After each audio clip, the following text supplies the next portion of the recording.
think we're good. What's up, everybody? Hello, hello. Hey. Let's Yo. let's play. Let's play. Hey.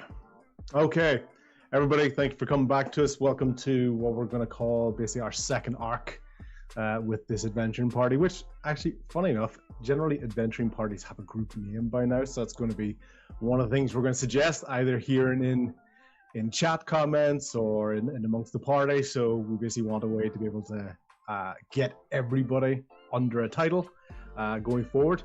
But we've a couple of questions that we're going to ask the group before we go into today. And we're going to ask for Bo.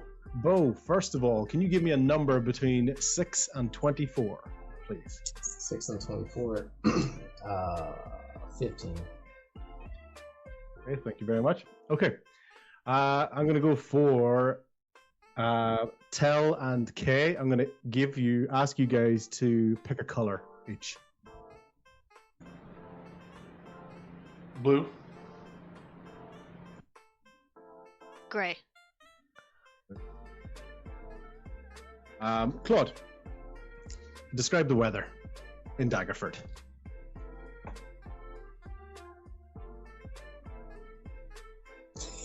Oh, you're mute. Sorry, I was thinking anyway. It is a light. It's snow, like a light. It's not sticking, but the snow's coming down. Awesome. All right, and as we basically talked about it in that session there, we're basically going to find the party still in Daggerford. Okay, just shy of 4 months has passed since our last adventures with this group. Some would say 4 months, some would say 15 weeks, to be accurate. So what we find now is, as we enter the Daggerford, we look at this fantastic city. The 3 levels of the city, as we had talked about before, being the belt, the sheath, and the hilt of Daggerford, being the 3 key areas of the city. Basically, the belt is the tier at the bottom of the map. What you generally find in quite large cities is, if there's some sort of a hierarchy, generally the ones at the top treat themselves a little bit better. Where Daggerford stands out is the largest, the most populous area of the city, the belt, is actually probably the best maintained. It has the largest sort of section of the population. Most shops and residents are in this part of the area. Tier 2 is basically called the sheath. You've a few less houses in there. It's tidy, but it's not particularly fancy as it goes along.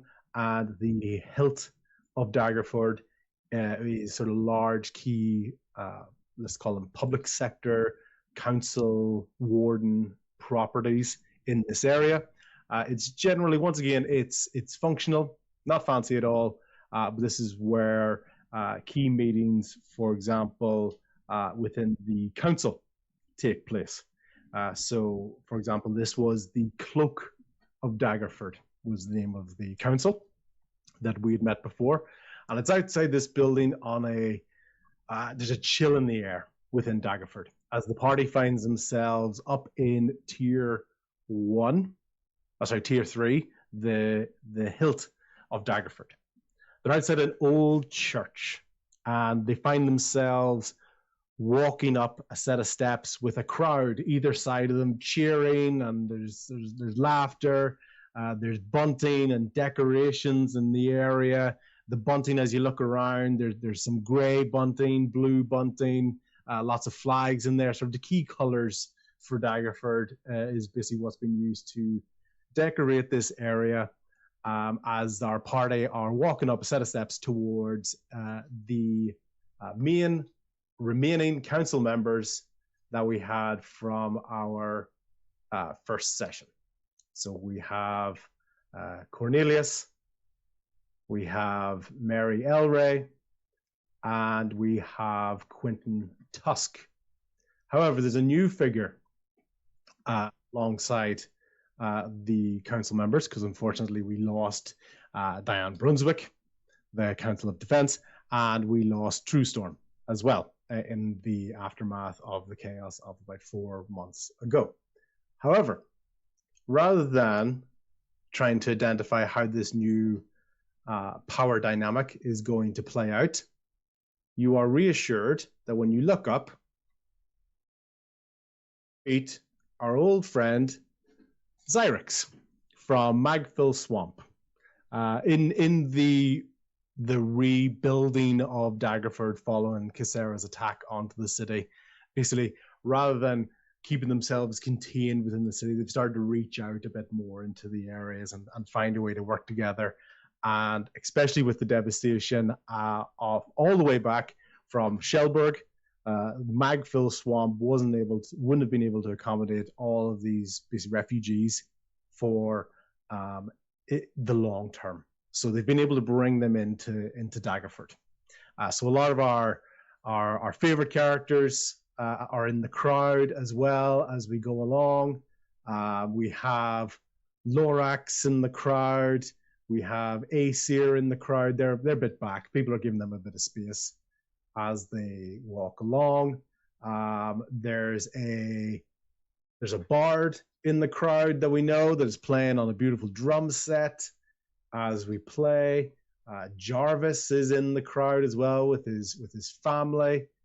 And there is, as well as that, another individual who is basically trying to play it off as he's quite cool in the area, but he's really happy to see his friends being rewarded for their efforts. Okay, so we find these individuals in amongst the crowd as we go along. So we'll return back to the council. Cornelius is the most practiced speaker, and he walks up to the group as they are all standing on the stairs outside of this church, and he goes, "We are gathered here to our respects to those that we lost, and to signify a new chapter in Daggerford, a chapter of friendship, partnership, and ultimately growth. I'd like to welcome Xerix here for his first official engagement as part of the Cloak of Daggerford Council. I'd like to thank you for your time here." And Xerix just basically looks at him and goes, he's quite humble, and he shakes his stick and thanks Cornelius. And we want to take this opportunity to award just a symbol of our gratitude to our adventuring party. So I ask that Thomas, Rayan, Claude, Boduk, and Telemus all approach. And basically, you can see off to the side, there's a nice sort of badge or brooch that's kind of been given out. It's been pinned onto your shirt, each of you, as you take the time. Cornelius Internet goes, "If there's anything you'd like to say before we continue with our proceedings, please feel free to speak to your thankful residents of Daggerford." Anybody like to start? I just want to ask, can we take my wanted posters down now? Are we allowed to do that? You do have a striking resemblance to somebody that I saw on a poster once, but you don't have to worry about that. That was his name was Viator.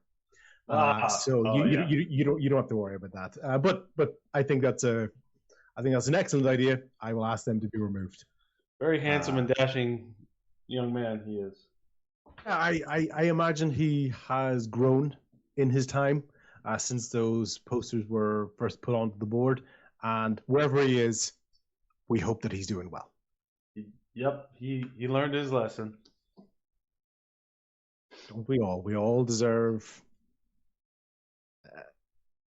many chances as we can. Amen. Tommy definitely is hamming it up, and like he's like, even while Tell is like talking, he's like waving at people, like pointing to some of the good looking women, like blowing little kisses and stuff. Like this Tommy is very he likes. There's two different crowds he's ever met. There's a crowd that's like this, that's cheering you on, and then there's a crowd that's chasing you out of the city. And he definitely likes this one a whole lot better. So he's definitely on the way up the stairs. He was high-fiving people, like accepting like any food or gifts or anything given to him. So he's sitting there with like, he's got some bread, he's like waving to people, but he'll definitely step up and thank it's Cornelius. Yeah, Cornelius. Cornelius, yeah. I want to say how thankful I am that your city has helped provide the repairs for the wonderful ship that was used in the fight.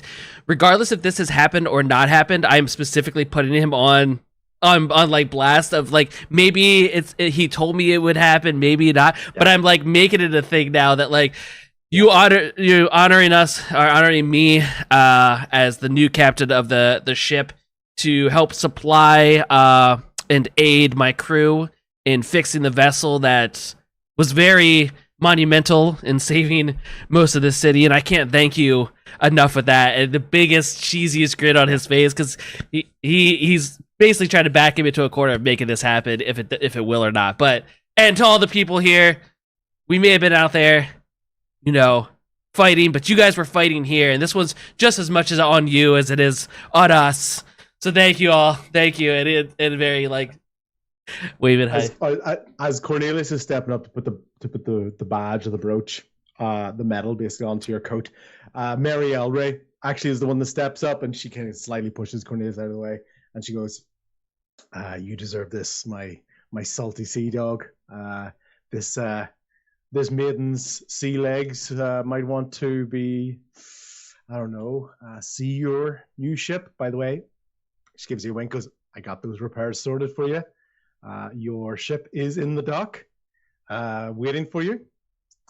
We can keep it here. However, I do think that we should rename the boat, the ship. As you know, it's bad luck for a ship to go out in water without a name.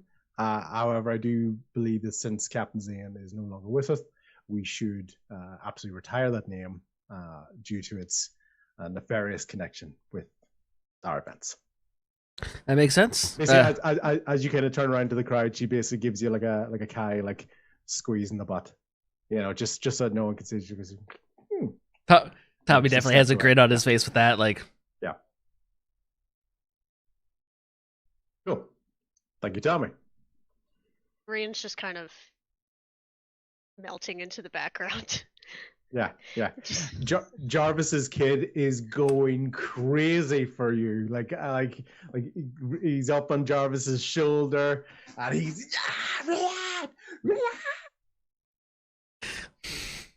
like absolutely like noticeably like everyone's kind of cheering, but this little kid's voice is going nuts for seeing Rian. Nuts. So you're trying to shy away. I was like, I know her.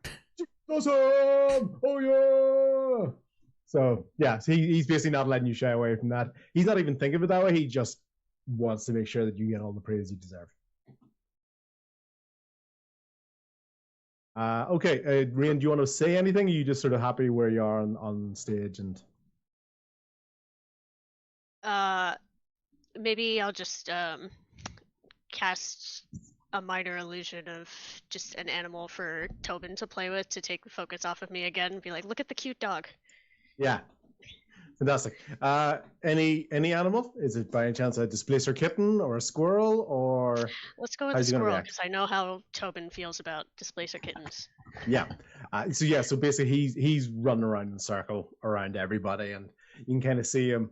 The squirrel runs between like the sandals of Quentin Tusk, and Tobin flies through his legs as he goes along, but he's not that big, so he barely touches his knees or anything. And you can see him around the cloak of Cornelius and circle, and eventually he's got that really happy, tired smile on his face. Like, he's happy to kind of just come and sit beside you. and every so often he gives a slight weird look to Cyrus, but nothing aggressive. Right? He's just more confused. Cool. Claude or Bo? I'll take it. So Bo's gonna be very timid about this. He's a bard, and he's used to playing in taverns and such. He's not used to this large of a crowd. He's not used to the city staring at him. He's used to being, minor, like by himself or in, smaller groups. Yeah. This is incredibly intimidating. So he's pretty nervous about approaching. So he goes up. He approaches and bashfully takes gets his brooch, and then he turns to the crowd and gives a nice bow. And Bo pulls out his grandfather's banjo that I broke. I have both ends of it, and I cast mending on it. Okay. Which I have to finally repair it back to, because it's split at the neck. Repair Yep. it, and then I would say he's going to look towards the crowd and say that this one is dedicated to you, the people of Daggerford, the folks that kept us going, the reason why we had to fight hard and save the day. And he's gonna play a new tune that he wrote just for this occasion. Hopefully the crowd will react well to it.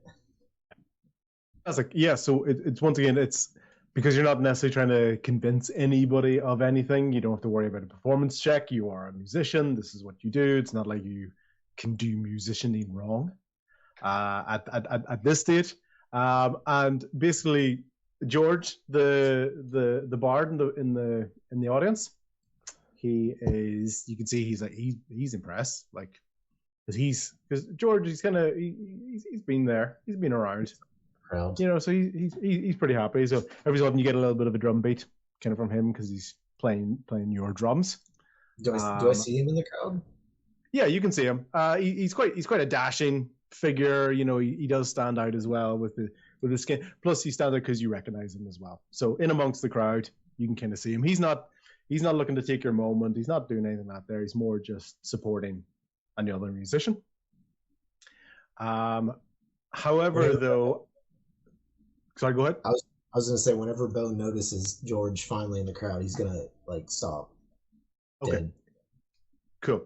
So you see George in the background, and two things happen, Bo, basically as you are playing. One is you hear a very familiar whisper of "Chalice." Did you get that, or did it cut out? Yeah, no, I got it. I cut it. Yeah. So you heard that, and for a moment, like as you're sort of stopping, you're like, "What's gonna happen?" But nothing happens this time. So nothing happens, thankfully, in the group that you're in. No side effects yet. No. As everybody is pleasantly cheering, you do hear one voice in the background aggressively booing.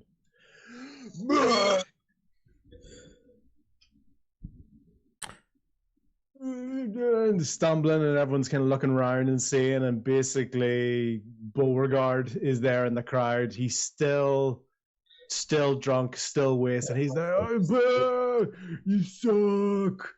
You suck. I'm the best Bo. Boo Bo." And he kind of laughing to himself like he's drunk. Boo Bo. You get it now. I mean, Bo, aggressive. So yeah. And eventually he kind of stumbles away. People try to ignore him. He sort of stumbles away. Again, yeah. Okay. Fantastic. Tell, you spoke to the crowd, if I'm correct. Yeah, you already talked. Yeah. I'll just wave to the crowd. I'm not gonna say too much. Fantastic. Smile and wave, boys. Smile and wave. Okay. Yep. Cool. Yeah. And so, and then Claude, is there anything you want to say? No, Claude doesn't want to say anything. He's not particularly proud of his connection to it, but he's up there as kind of like a dutiful, like sense of his role. So he's more kind of like standing at attention, like a soldier. Just Yeah. Can I do a perception check if Claude's brother and father are around? We just walked away from his father last time, right? He kind of backed down, and then we kind of had bigger things to go. Yeah. Are either of them there? No, you can't see any of them in the crowd. As everybody was talking, and as sort of the crowd realized that Claude was the only one kind of yet to speak, the energy in the crowd did sort of dip. Like it was more of a sort of a quiet murmur, and it's like, and you can hear the odd sort of, what's he doing up there? Like, oh yeah, of course he knew nothing about it. Yeah, sure. I wonder how he afforded that nice shield. There's all sorts of basic kind of murmurings, and no one's outright kind of saying anything because the council have said that you're a hero, and it's rife for conspiracy theories and what's going on. But no, there's no Rickard and there's no Nelson in the crowd that you can see. And with that there, basically Cornelius goes, thank you, everybody. I would like to remind that everybody on this stage has been or was crucial to the salvation of Daggerford. I know this young man myself. He may share a family name, but he does not share that family heart.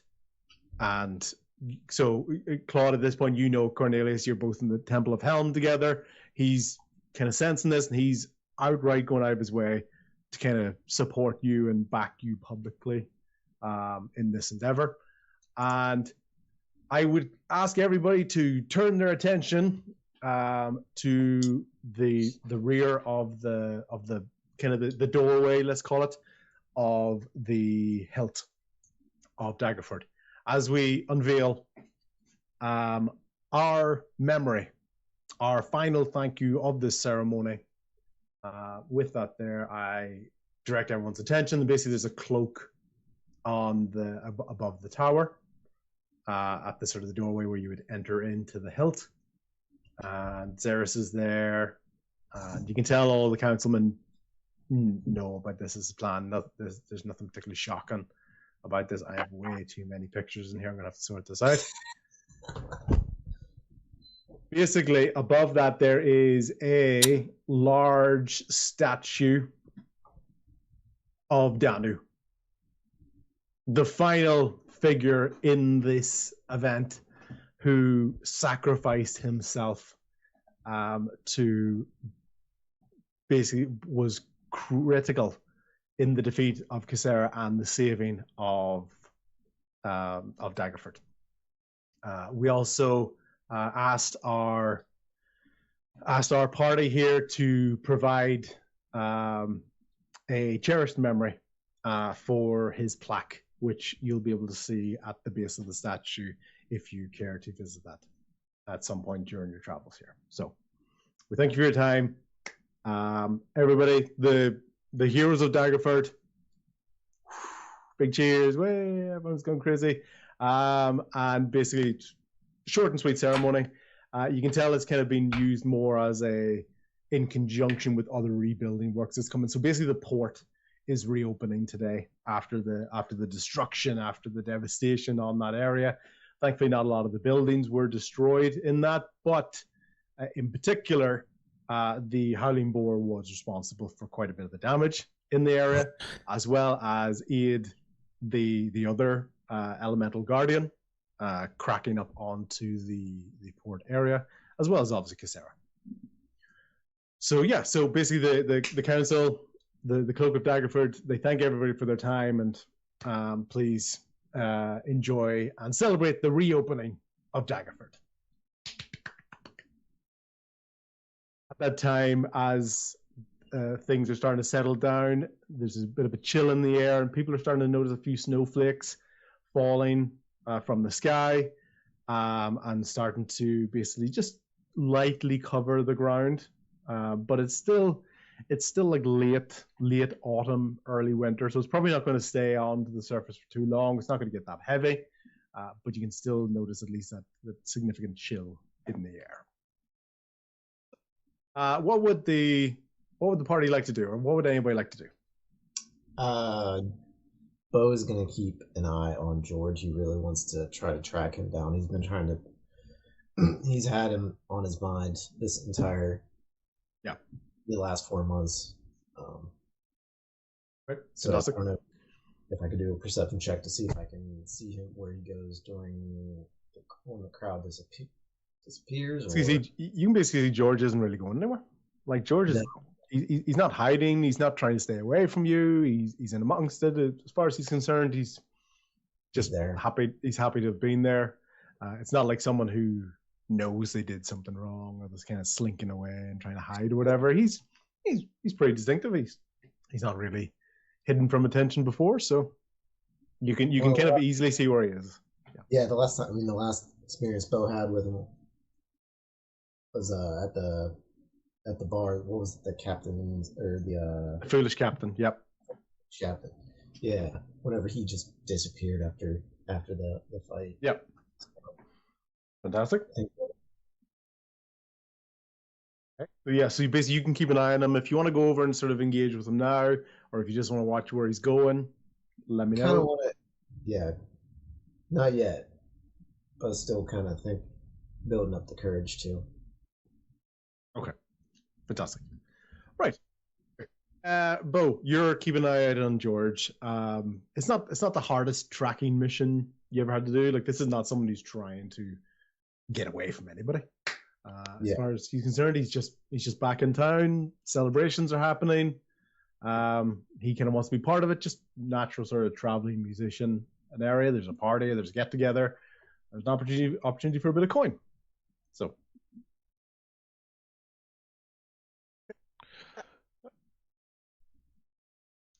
I go to I go to inspect the plaque of the statue. Just something to do. Okay, cool. We'll come back to that in 1 second. Kay. Sorry, Rian. Rian's also looking at the statue, but Perfect. she's gonna cast message in the statue's direction, just knowing it's going into the ether, and just kind of bow her head. She's still wearing that ceremonial headdress, and say thank you for standing up, friend. Okay, so Claude and Rian are going to go over and check out the statue. Tommy, what do you want to do?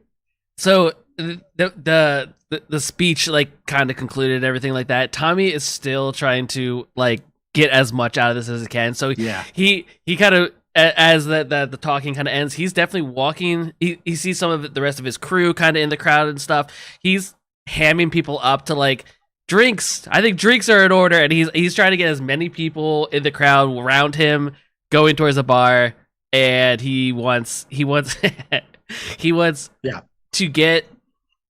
being the center of attention comes with like gifts and people buying you shit. He's trying to get people to buy him drinks and whatever he can. So he's very much hamming it up still. Like, why would a celebration end with just a speech to the closest bar or to the closest tavern? And he's just trying to like, he's kind of walking into the crowd to ham it up more. Yeah.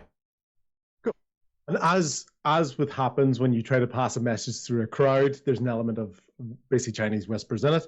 And after a couple of seconds, all you start hearing people going is, "Oh, he says go to the bar. He's buying drinks for everybody. Hey, yeah, Tommy wants to go to the bar. Tommy doesn't hear that part. Tommy. To the bar. Drinks on Tommy. Tommy. Drinks for Tommy. Drinks for Tommy. and then with that it goes, drinks from Tommy. Drinks from Tommy. You know, and basically just over and over again. And this has really built up the excitement. And they're all rushing to the foolish captain. And just trying to jam through the door and climbing through windows. So that tavern is packed. And basically, as it goes along, there's a bit of a kerfuffle because people are basically trying to get their free drinks. Like, what do you mean? I'm not paying for this. Tommy's paying for it. You can just hear this build of sort of ruckus around the foolish captain. Tommy is like hamming up the drinks, and again kind of throws Cornelius to the bartender. He's like, Cornelius is definitely covering this one, everybody. Let's go. And just like he'll start his night regardless if that's true or not. Tommy doesn't think forward. He thinks right now, and right now there's booze flowing. So yeah. At this time, you're starting to think, I wonder how many beers 5 platinum coins are going to get me. And how long is this really going to last? We don't quite know, but everyone's having a really, really good time. The only guy who's not having a really good time is still stumbling around, and he's about to fall and collapse, is Beauregard, the dwarf, who's basically already completely wasted. Tommy's also, and I will roll for it however many times you want. He's definitely doing crowd work, and for Tommy, crowd work is very much pickpocketing as there's so many people and stuff. Can I do like a little sleight of hand to just? Of course, yeah. Let's do it with advantage because it's so packed and there's a lot of hustle and bustle and bumping in, so no one's really going to sort of notice someone else touching them, and sort of as they go along. That's absolutely fine. We always know how advantage goes for me. Thank goodness for advantage. That's going to be a 26. Okay, fantastic. Basically, as you go around and you're sort of pickpocketing people, are you really just looking for coins, or is it more of a you're looking for other things? What? Because I imagine you're not necessarily just sticking your hand in people's pocket and hoping to see what you find. Maybe you are, but what are you finding, or what are you looking for? Tommy loves coins, and Tommy loves information. So if there's any paper that I'm pulling out that has any about anybody, good or bad, Tommy loves to have the know, because having information gets Tommy out of situations at times. So perfect. Okay, so before we go back to the sign, basically you do find a couple of things. Yeah, you actually did quite well. So in amongst the people, basically you got 3 gold coins. Okay. You got 5 silver coins because you're basically working your way through the crowd. Yep. Okay. And then in amongst it, you also found 2 like flyers. Okay. Basically scrolled up. They don't look particularly fancy or anything. Just with advertisements.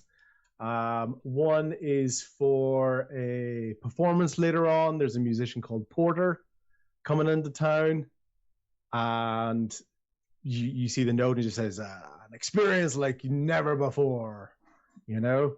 And the other one is for a poster for an event coming up, which I know that Storm will recognize, but Tommy doesn't recognize. So basically it's for a flyer for a traveling circus, Freaky Deeks traveling circus. Is basically somewhere in the area, and you get like there's a map on the back of it with just some stops of where things are. So yeah, they're basically the 2 sort of things that you find as you're going along. Okay. Tommy definitely is grabbing and pocketing, drinking in and smoozing, and he's living up his best pirate life right now. Yeah. Basically, as you're working your way through, and you're letting people be distracted or whatever, and the only other person that who walks right up to you as well is a very enthusiastic Mary Elray.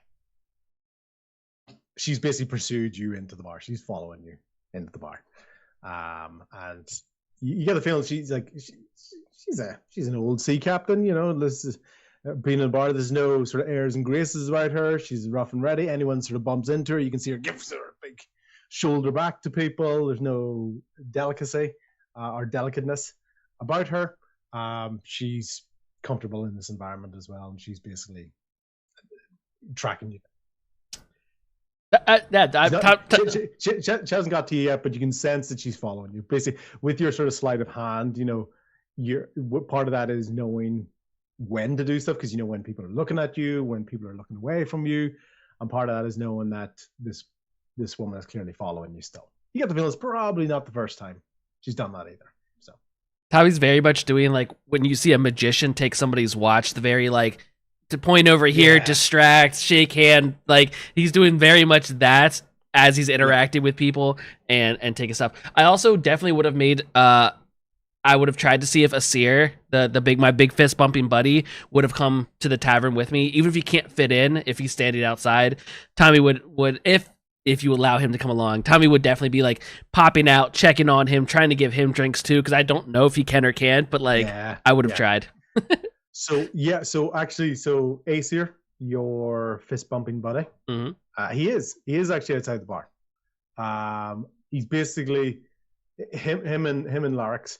They're both outside the window. So Aesir is right at the window, outside the building. Obviously, he can't fit inside it. He's too big. He's sitting down, but he's looking. So while Larix is still, quite stoic and uptight, and he's got the shield around him. Aesir is clearly sad, like he's like kind of hunched over and just almost like a toddler a little bit. He's sitting down, the knees are up in front of him. He's just kind of sitting there. Any sort of birds and bugs or whatever that's on his face. The weeds and the seaweed that kind of make up his features and stuff. They're all sort of pointed downwards over and on. Tommy Not a lot of movement in there, so yeah. Tommy at some point would have stepped out and been like, "Buddy, I know that's a tough loss for you. We all had a lot of respect for Danu." Yeah, so basically, he's right at the window. So probably one of the easiest things for you to do is while you're still in the village, just go to the window. Okay. So I'm imagine like him kind of like sitting at the window, you're kind of leaning over to be able to look inside it or whatever. But he's not really too concerned with what's going on in the building. He just looks very sad.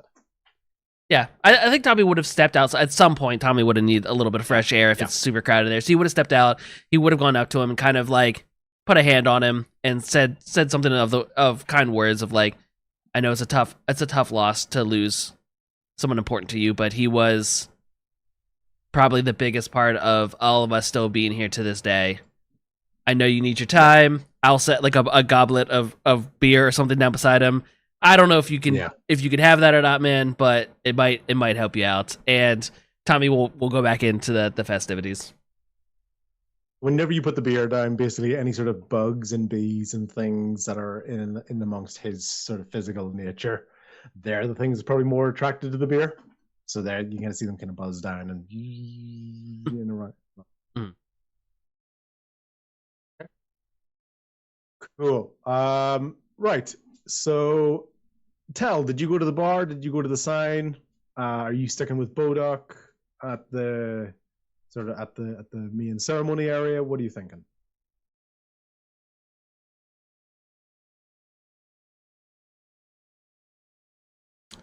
You're muted, champ. Tal, are you good? Yeah. Sorry, I had stepped away for a minute. You're good. No, I just want to enjoy like peace and quiet for a little bit and just walk around the town and enjoy the snowfall and kind of be by myself and reflect on everything. And I think eventually I want to go back to the bar, but right now I just want to enjoy kind of the cold and walking around in my own thoughts and just chilling. As you're walking around, one of the things you notice is there's a lot fewer guards in the town. That's been one of the sort of biggest impacts in terms of the administration of the city, because quite a few of them were naturally involved with Nelson Marcel, that sort of element. So there's fewer guards on the street, and the couple that you do see every so often, they'll walk up to a notice board and they're basically pulling down your wanted poster. Oh, nice. They're not even noticing that you're there. You just kind of get the feeling they've been asked to do this. So the Viator posters are being pulled down. Yeah, definitely not me. Viator. No, definitely not. No, Viator. Yeah, because you don't even look like he has like a purple cape, and you have like green and red, and no bells on your hat, and all that sort of cool stuff. You don't look anything alike. So Viator's old posters are being removed. Okay, sounds good. Yeah. I like that. Okay, fantastic. As you're walking around, basically you're kind of noticing a few shops and buildings in amongst the town. You can see a couple of characters outside some of the buildings, and people seem to be waiting around, but not a lot of stuff is happening. There's quite a few people outside a blacksmith's in the area. There is there's an orc character who's like almost desperately trying to offer people walking past something, but no one's taking him up on that offer. As he goes along, you can see him a bit, almost slightly desperate, slightly sad. He's not shouting at anybody. He's not getting angry. So that's happening in the area, and a few other people are from their houses and other sort of buildings. They're kind of looking a little bit lost, like something's, they're not able to do what they would want to do or what they've planned to do today, and it's not just because of the celebrations. So couple of bits pieces that you sort of notice as you're walking along, as you're enjoying the sun and the little bit of sun, but it's more cloudy, a little bit of snow, and just a few wee snowflakes kind of dropping onto your hat, onto your shoes. Not enough that would actually, as I said, it's not going to lay. You're starting to walk around. It's getting a little bit slushy under your feet because as there's traffic walking around, especially in amongst this area as you just go past the tavern itself. Okay, I'm trying to figure out which door I want to go down. But I think the orc, I want to see what he's offering. I want to talk to him.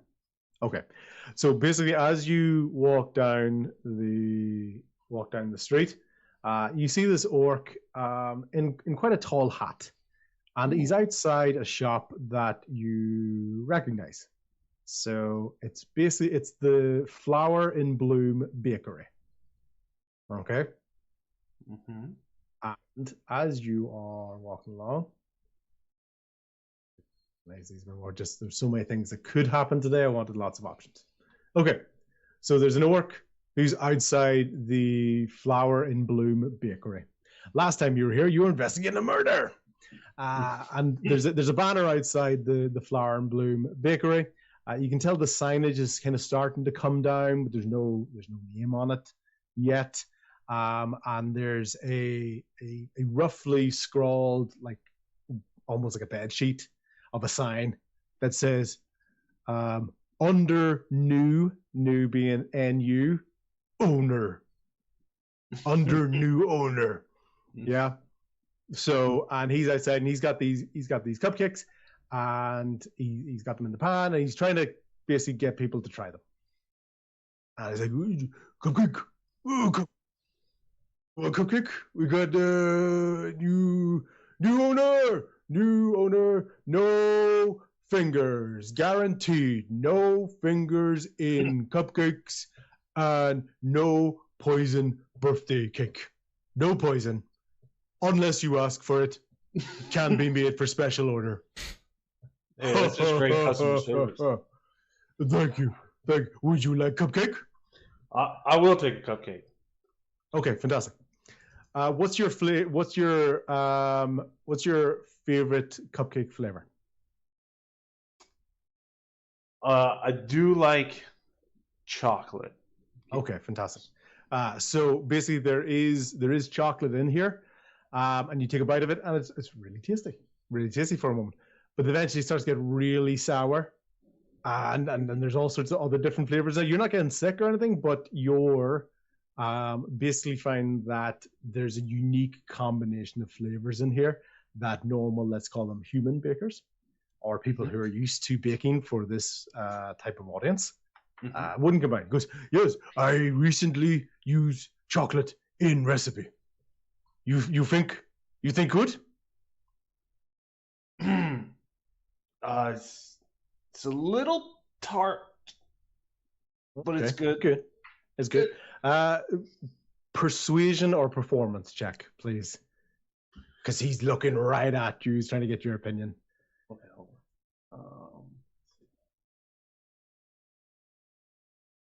They're both zeros. Doesn't matter. Performance. Yep. 4. Okay. You really can't hide because you're almost going as you can eat it. And he goes, yes. See, Red Hoof idea is we near water, so I put fish in cake and then add chocolate. Huh? Huh? So many fish. Previous owner used poison, I think. I use fish. I think he did too. Fish is definitely better. I think so. So you like fish cakes? To the alternative, yes. Me too. Great. Yeah. Tell friends. Red Hoof. And because you first customer, you come back, and we think of name for new bakery. Okay. Here, take more. And he basically forcibly hands you about 4. He basically hands you the rest of the tray because you're the first person to take it, and you like it. He goes, little bit tart. Okay, that must be too much chocolate. I take advice. Take away chocolate. I mean, okay. Chocolate might be okay. Okay. Maybe less. I don't know, less fish. Maybe 0 fish, probably. I think I should take out fish bones. Yeah, no bones. No. Yeah. Unless you're making them for yourself. You like bones? Hey, keep those in there. But I think no. Red Hoof like fish. I make it for people. Oh well, I mean they like fish. At that moment when you're trying to talk to him, one of those wee fish bones kind of gets slightly caught in your throat a little bit. So I'm concerned about allergies. So maybe some people may have a fish allergy. You know any support animals? Yes. Maybe support animal, keep people safe. I don't know. I thought it strange to use the fish eyes and the bones with the baking. Yeah. But people like fish. And, where'd you get this recipe? It's you might be surprised. First time cook fish. Wow, I can't tell at all. This just, I mean, next time else. Next time I might cook fish before I put in cake. Maybe separate from the cake would probably. You could cook fish and cake. Could we do a fish and maybe like a fish and chip shop and a bakery separate? Separate the two since you like to cook fish. Chocolate? And fish? We'll come up with a name and it'll be great. Okay. Right. So, no raw fish with chocolate in cake. Yes. You nailed it. Cool. You're on to something there. Yeah. Tell, can you do a Constitution saving throw for me? Because that raw fish is now starting to hit you. Hold on.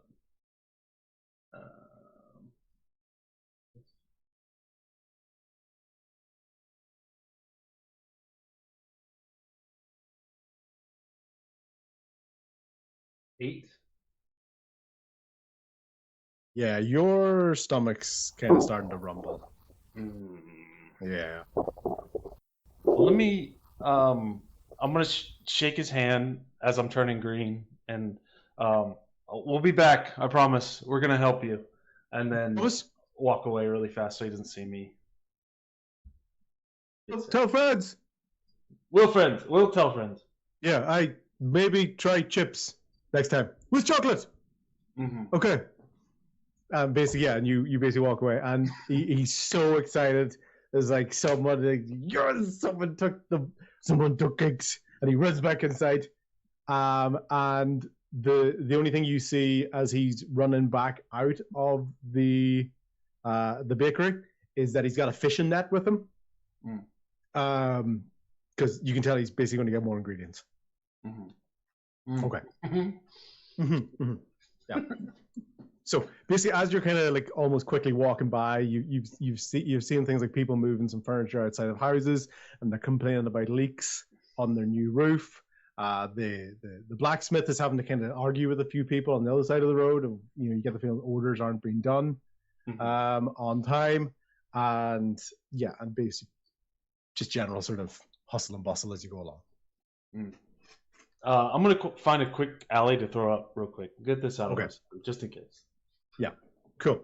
The alley you knew about was the same one that Bo fell down into out of the window. But that's also the same one that Red Hoof was ran down with the fishing net, so you can get the feeling there's might not be the best one to go down. But yeah, there's plenty of alleyways along the way, and you've got 5 other cupcakes with you on the tray. So yeah, it's up to you. I'm gonna go ahead and try and store those. I'll think of something to do with them. I don't want to waste them. But yeah, I'll take a right down a valley and just quickly throw up.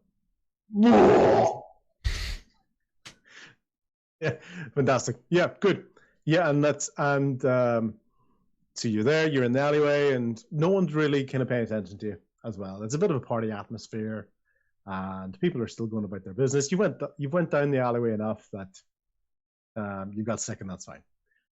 If you didn't get sick, it would have came out the other way. So at least better out than in. So yeah. Yes. Okay. Cool. Tell, after you have saved yourself from other digestive issues in the past, is there anything else that you want to do at the moment? I do want to do stuff, but I gotta let my dog in real quick, so we'll move on. Let me finish filling up, and then we'll. Yeah, we come back to you whenever you're ready. Okay, cool. Right, Claude and Rian. As you are busy walking towards the sign, you can see there's a lot of commotion at the bar. You can see Lorix and Aesir. Aesir is sadly sitting outside one of the windows. A lot of buzzing around him. Basically, there's like a beer has been set down on the ground near him. You're not quite sure where Beauregard or Bodak has gone. Beauregard, he left earlier on. And Tell had also left down the way.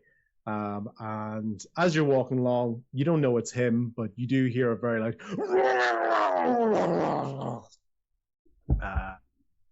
way down the street, but just more of a kind of hear that in the background. Okay, so you're making your way towards the Danu plaque.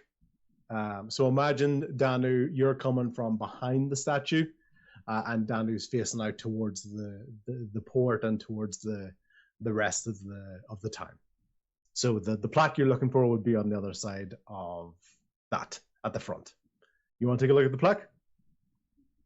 Yeah, I go around to read what it says.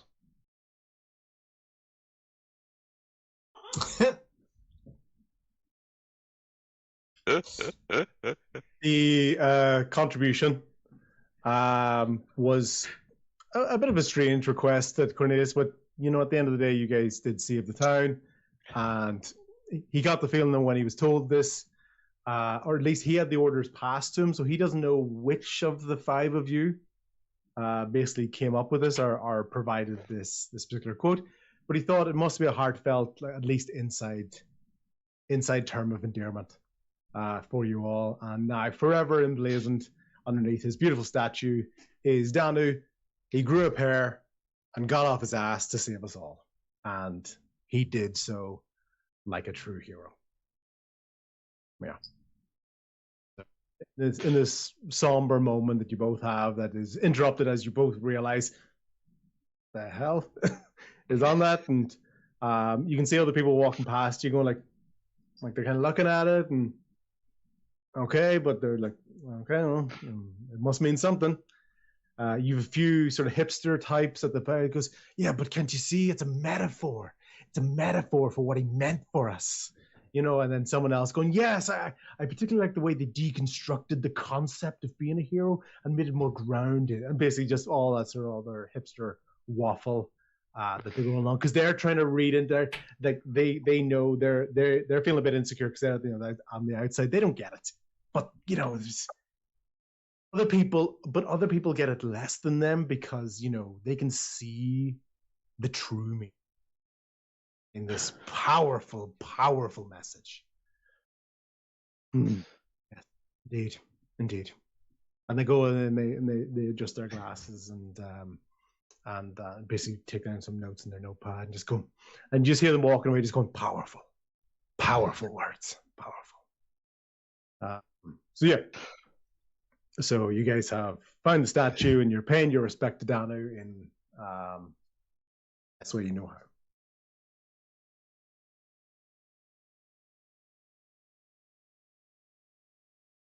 Actually, here is yeah, sorry, okay. Yeah, sorry, yeah. Did I hard mute? Okay. Yeah, that's good. Rian just puts a fist over her chest and gives a warrior salute. And just like, yes, he did what he was asked, and I respect him for getting off his ass. Yeah, getting off his ass. He grew up hair, took responsibility, and did what he could to rectify the situation. Yeah. So there you go. You paid your respects to Danny. Sorry, Claude.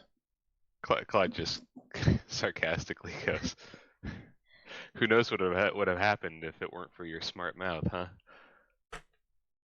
I mean, sometimes people just need a little inspiration. You should be a bard. A little call to action to remind them that they can contribute. Well, then I guess this whole town should thank you and him both. How are you doing? I know it's been a few weeks since your dead mom came back and then left again, and your dad, and Rian's trying to be comforting, but like kind of just stumbling around it. Like, are you good? I appreciate that. I'd almost forgotten. Oh, I'm sorry to bring it up again. Then, maybe. It's okay. I just don't know where to go from here. It's a lot to recover from. I should go talk to my brother. I haven't seen him in a while. Claude, basically at that point, what you're thinking about is that you're thinking about it's been a while. You've spoken to Rickard, relatively regularly throughout this process because you've kind of been looking after him. He's almost kind of been sort of very withdrawn, quite shut down. A little bit of his sort of false bravado is gone. When he's trying to put on a show. You think back to whenever you first entered Daggerford and people were kind of pleasantly paying attention to him as you were walking through the town. And you get the feeling he's very withdrawn at the moment. People are avoiding him. And that you also... How many times have you went to see your dad in the prison, in the jail cell since the event? Have you ever went to see him? Have you gone a couple of times? What do you think? I probably haven't. I don't think after seeing my mom, if it hadn't been for that, then maybe I would have still had some anger, but now it's just a hollowness. Not really like the desire to connect with that anymore. Yeah. So you do know where he is. Rickard's not in jail. But if anything, Nelson's almost been guarded from the backlash of this because no one's seeing him. He's under relatively high security, relatively strict security. so he doesn't really interact with anybody. What you've probably been most disappointed by is seeing Rickard almost have to take. You've had to take a little bit of this sort of public backlash as well, but with you being with the party and actually being involved in the rescue, no one sort of outright comes up to you and gives you abuse. You do get the feeling sometimes that whenever you're not around, Rickard gets a little bit of abuse. People are a little bit more false brave when you're not around to kind of stick it to him. Yeah. Is the keep still there? The manor or whatever? Yeah, the house is there. But a couple of the windows have had to be boarded up because there's broken glass, and you can tell people kind of throwing stuff through the glass, and and like eggs and stuff being thrown at the door. So it's definitely a little bit of an outcast appearance from the front of it, but no actual significant damage. The steps on the way up to the door are a little bit warped because they got covered in so much water. It's just wooden steps and stuff, so they're a little bit warped and they squeak when you go up to them, but the house is still there. Right. I guess after this, I want to head back to do research there. Classic. So you've got that beautiful ornate wood statue for Danu, the metallic plaque at the bottom, and sort of you can tell there's a few hammer marks where, like, obviously because it's been made with metal, while the ornate wood is sort of more varnish and rigid to be able to withstand the weather for that. Actually, before we go, I'll ask not Kale. Sorry, I'm blanking. Rain? Yeah. Rian. Yeah, I kept thinking your other character from our other. Sorry. Wait, you're cheating on me with other D&D DMs? Oh my god! The truth comes out. We have one other campaign. I thought I smelled other dice on you. Just the one. Oh my god. Just one. I swear there's only one other. It meant nothing to me. Oh my god, I swear. I was thinking about Claude the whole time. Yeah. Yeah. My head is not all there. Yeah. I'll ask Rian how she's doing since. How are you doing since your encounter with your? She was a god, Cassera. Yep. I think we probably are on some similar ground, unsure where to go from here, and I'm not really sure I feel fulfilled. My whole tribe is still gone.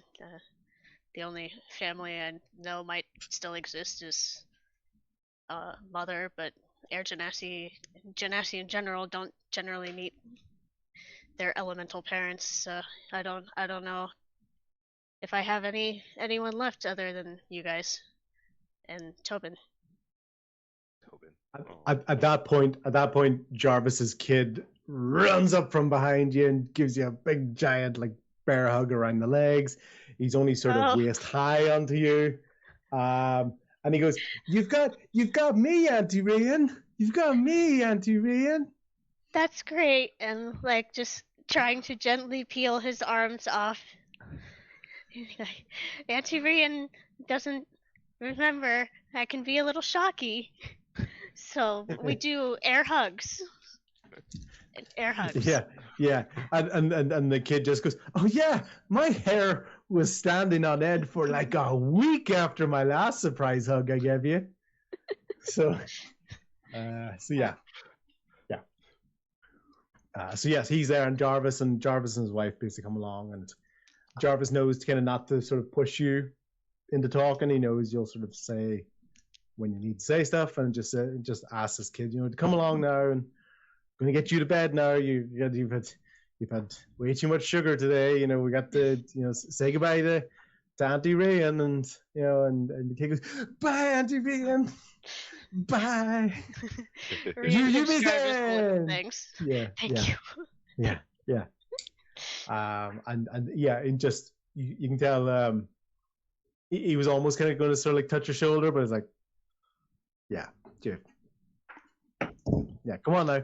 And basically him, the kid, and his wife have just sort of walking in the direction that you know would be of their house. Their sort of they thankfully, as part of the other sort of refugees came in, there was temporary accommodation for a good couple of weeks after that.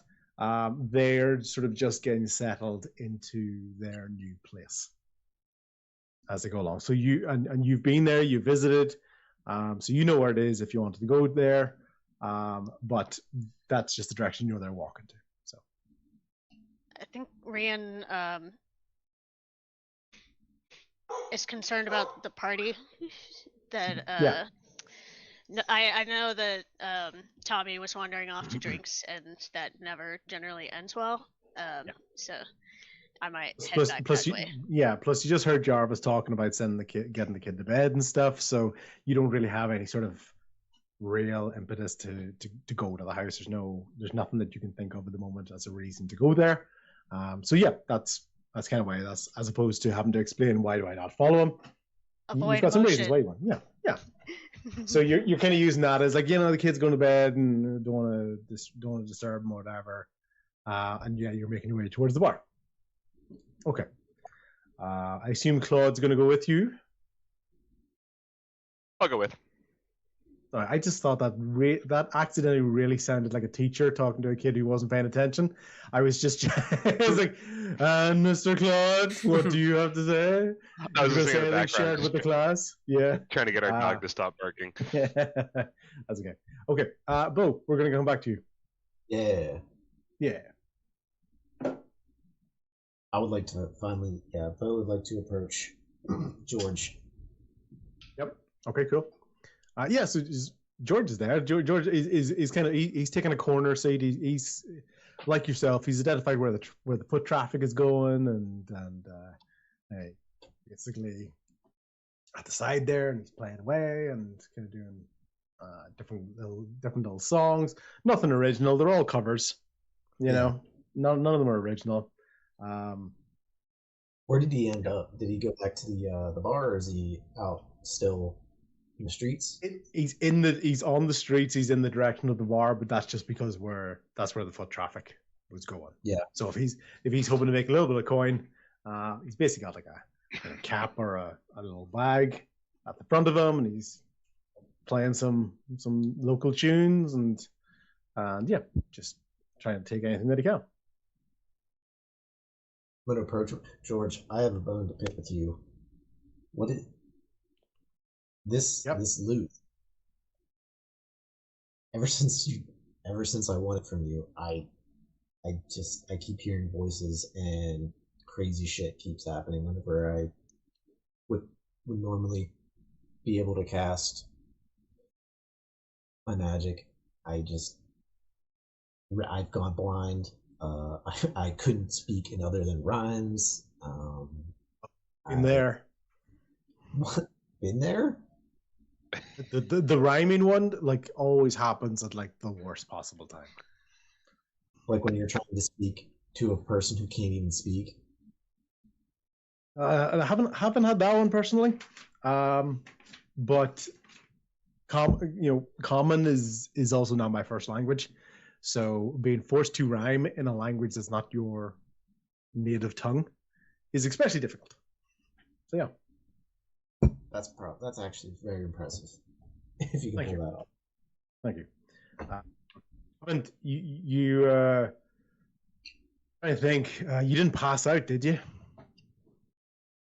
Pass out from? Yeah, sex, drugs, and banjo. Man, that one got me really bad. Yeah. Oof.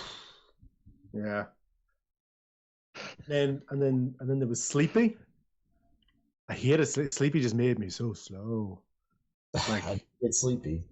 Yeah, like I was trying to do a performance, and I got really slow, and everyone was booing me, and I was like, "Sounds like performer's nightmare." What about Everybody Look at Me? Have you ever heard that? You ever?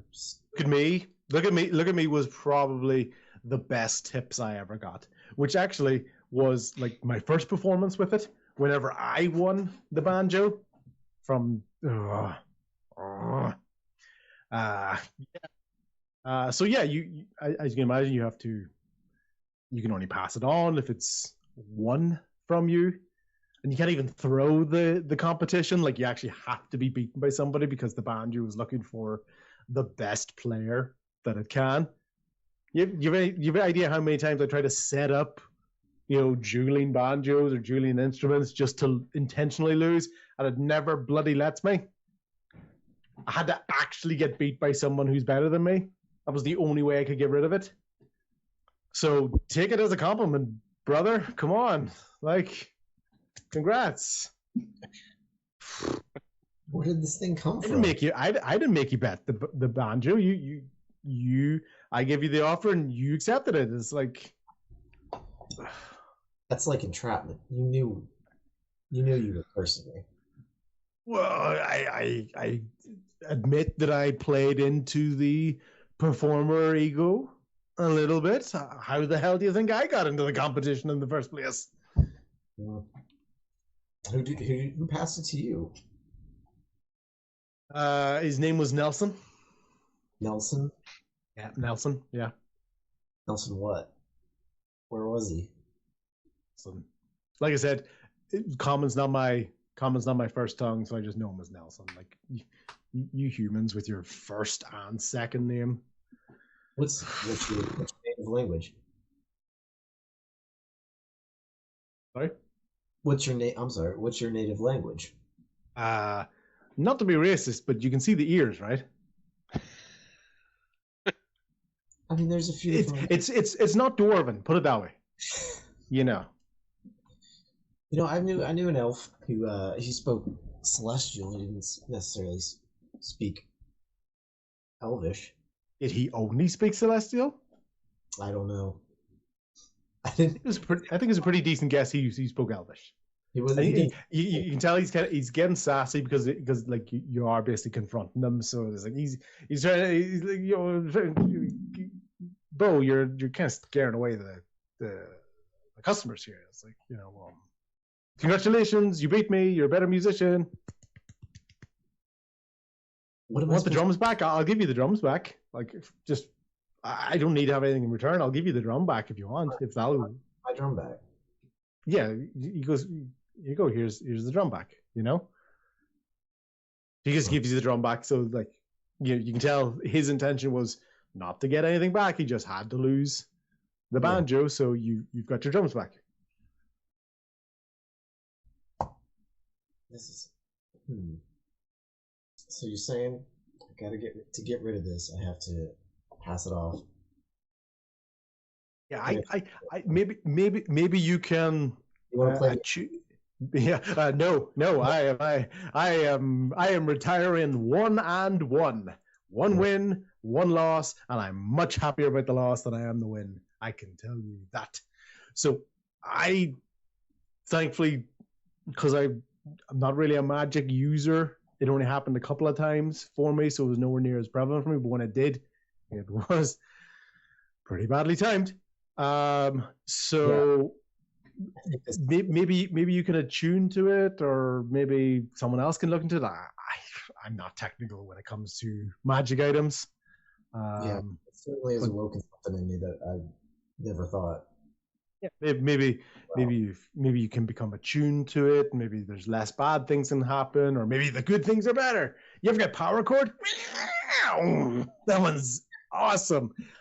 That was so powerful. I think my music literally knocked them off their feet. Oh wait, that's why they chased me out of town. Man. Oh, right, okay, but yeah. So it sounds like, all right, George. You've been absolutely no help. I can't Bo, I can tell you, I was not trying to be. Well, at least you're honest. Got you there. You got a good quality there. So yeah. Basically, he basically goes back to playing, and he's singing in Elvish this time. Most people don't understand it. It sounds lovely, but what few people do walk by, because even amongst the refugees, there's a couple of people who seemingly do understand Elvish, and they start laughing when they hear the Elvish, and they kind of look at you, and they kind of walk away. So it's like, but yeah, so a little bit of a giggle when they hear whatever's being said in Elvish. A quick look at you and kind of walk away, and they're giggling to themselves as they go along. So yeah, but I'm gonna leave. I'm gonna go back to the bar, contemplation, and try to figure out what I can do with this thing. Yeah, and George just goes, "Congratulations again, buddy. Yeah, well done." Yeah. Okay, yeah. So you're basically going towards the bar area. Mm-hmm. As you're basically making your way towards the bar, whenever Tell is exiting whatever alleyway that he's in, he can chirp in and basically start talking to you as he meets you on the street. So whenever Tell is back, basically he can chip in and he can start talking to you as you meet him on the street. Okay. Cool. Oh. Back in the bar. Hey, you gotta try these cupcakes.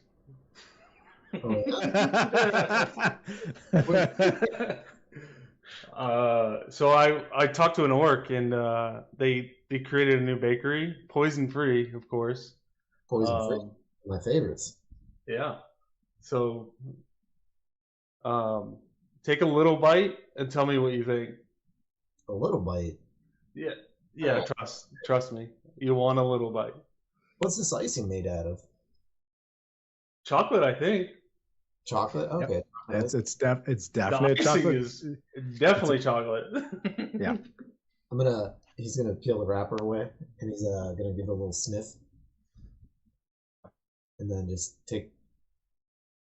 not gonna think too much about it, and just take a nice bite, like a normal bite, not a small bite, just a nice.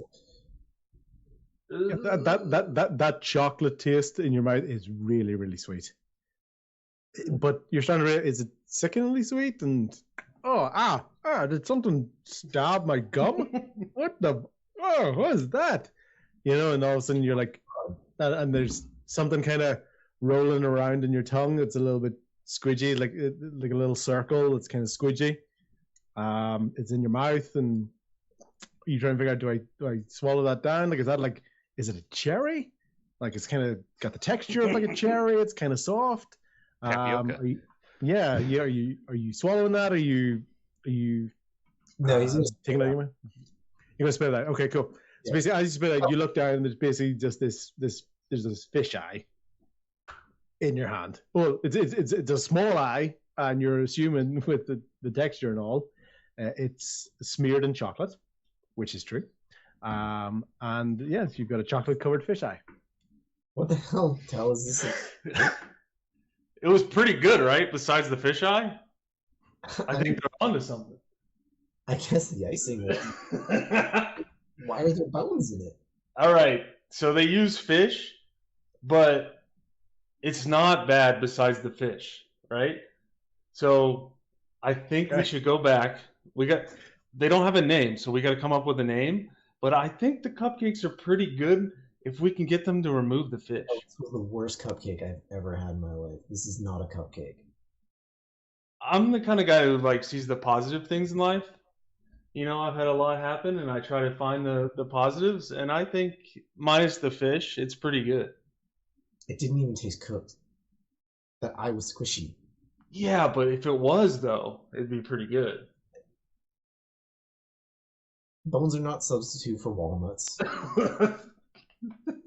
It's good calcium, at least. They're not substitutes for chocolate chips. Anyway. You can imagine what ice cream was made of. Yeah, it was cream, but as you're walking by, basically you see this large orc, and he comes by, and he's got a net, and in the net there's some fish in it, and one of the fish falls out of the net onto the ground, and kind of rolls about a little bit in the dirt, and you can see the orc just walks over and picks up and goes.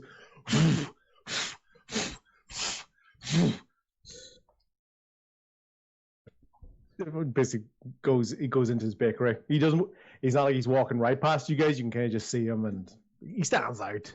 He's an orc with fish and a baker's hat on. And he's going to. That's him. That's the baker. Go tell him you don't like it. I don't know if I can. Exactly. But okay, so we got the framework. They're turning the bakery around. Like I said, he's got a bunch of fish. We've got to stop him from putting those into the cupcakes. My idea is that we separate it out. We go a fish and chip and a bakery. What do you think? Fish and chip cupcakes. I think it could work. Yeah, we'll workshop a name, but I have one brewing, and I'll reveal it once we get the group together. But I think they could be something special. That we can go back and enjoy delicious cupcakes minus fish or fish and chips, I'm not to fish, but it can't be. You got to give a man warning. If I told you there was fish in it, would you have taken a bite? I'd be more hesitant, but I would at least try it. Well, you did it, and I'm proud of you. And we've got a few more of these. But we can save it. So if you think we could use these for something else, we'll definitely do that. We'll find a buyer. I'll leave that up to you. They're your cupcakes. I want no part of those. Okay. I want nothing. All right. Yeah. Okay. Yeah. So you're in the street and you're walking along, and basically you can see the commotion at the bar and other sort of things else happening around you. What do you guys want to do? Otherwise, we'll go back to Tommy in the bar. Do you want to check out this blacksmith? It sounds like he's arguing with somebody out there. And then we can see what's going on.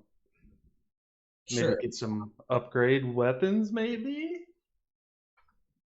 I was thinking about heading back to the bar to see what's going on, the commotion going on over there, but I'll tag along with you. We can go see the blacksmith. Okay. So I'm going to walk up to the blacksmith and see what's going on. He said something about his deliveries, and I just want to see if we can help in any way. So I go talk to the blacksmith. Awesome. Basically, as you're walking, you take the lead on that, and as you're doing that, Bo is basically rifling around inside his mouth trying to get that bone that got jammed into his gum. Yeah. As we're walking, I just want to say sorry. I didn't think it was going to be that bad for you. Sounds like you actually kind of maybe slightly enjoyed it. You seem like you came out with a positive outlook. Yeah. You just got to see the positive and the negative, Yeah. I guess maybe I felt like you started with it wasn't poisoned, but you buried the lead. No, I think I'd want to know stuff is not poisoned before I eat them, but that's just magical, omnipotent DM voice coming in. So yeah. Considering the background of this bakery, the history of this bakery, I wanted to give you a heads up that it wasn't poisonous, but at least it was better than poisonous cake. I guess it was better than poisonous cake. You got me there. Hey, there you go. You're seeing the positive. All right, so we'll walk over to the blacksmith and I ask him what's going on. Yeah. Okay. So as you walk over towards the blacksmith, there's a few people around him, and you can kind of see he's almost desperately trying to argue against them all at the same time. It's not a highly aggressive argument, but it's people just increasingly frustrated. Where's my? You said it was going to be. A lot of people basically dissatisfied with orders not being met, and sort of people coming and going. You said you'd fix my roof, and all sorts of complaints as they go along. So as you're walking along, he's basically engaged with like 3 or 4 different bystanders. So I asked the blacksmith, I was like, hey, what's going on? Is there anything we can help you with? Right, just excuse me, sir. I'm dealing with these things. Like I've got whatever it is that you're looking for. I'll try to get to it as quick as I possibly can. It's just I've said to everyone else, like I haven't been able to work. You know, look at my shop. You know, how am I supposed to do anything here? What happened to your shop? Right, well, first of all, my leather apron is gone. So can't expect me to be clanging and banging without protective gear on. Okay, and then look at my hammers, look at my tongs, everything. All of the wooden handles are gone. Like there's just a hammer head there, like just the head of the hammer. It's gone. The pliers I had, that's just the metal part. You can't hold them without the wooden handle. It's gonna burn my hand. Like I can't do it. Like if my leather parts are gone, like you can see people's pieces are halfway being made. You know, I'm trying to fix this guy's roof. He recently got natural stone slates put onto his building, you know, as opposed to everyone else's sort of more structured buildings. Oh, it'd be a nice aesthetic. Fantastic. Well, now a couple of the slates are missing. It's really beautiful natural stone, but a couple of the slates are missing. Now it's like leaking into his house. You know, the snow is starting to get in. You can see it coming in there. That gap points basically to a house across the street. Go see that one over there. No, not the Marcel thing. The one over there. And he's pointing out, and you can see there's patches in the roof that are missing of these some particular stone slates that are missing. You know, and you can hear other people kind of as they're walking along, and they're going, yeah, you know, a couple of stuff's mine's gone missing too, as they're sort of walking past and things. So, yeah. So basically, I'm trying to get to the orders as best I can, but like, even if it was thieves, who takes the handle of the hammer? Like, you've got the apron. Like, what the hell? When did it disappear? The apron. Just today? Well, no, it's been bits and pieces over the last, I don't know, say a couple of weeks. You know, like you think you misplaced something, and then it's like, oh, I think I've misplaced my hammer, and then you find the head of the hammer, you know, or you come into work one morning, you're like, right, just gotta stick on my apron. The apron's gone, and you know his house over there. That was what, 2 nights ago now, and it's just I'm trying to get to it as best I can. So please accept my apologies. Like it's not like I don't want to work. I just realized George is still on the screen here because I actually have a blacksmith. Okay, I thought this was all impromptu. Yeah, no. Impromptu. Yeah. So basically, everything you can kind of see on him is like metal. You know, so so they took all the wood, no metal. They took the apron as well. That's leather. So, well, didn't take the metal work or these new fabrics. You know, they're just like, you know, they're artificial fabrics. You know, I thought they were kind of nice. You know, but it's not like it's not like genuine real leather. You know, or cloth, etc. Yeah. So I don't know what's going on, and yeah. So I'm sorry. I'm trying to get around to it. Please be patient as much as you can. I'm very, very sorry. Were there any termites that you have wronged lately? And you can tell this blacksmith is like he's not really reading any sort of emotions from you. So like he's taking everything you're saying as perfectly serious. Termites. Wait. No. That's it. Wait. Yeah, but no, but they wouldn't take the apron. Yeah, so no, I don't think so. I don't think I annoyed any termites. Is there another blacksmith in town? One that you might have beef with?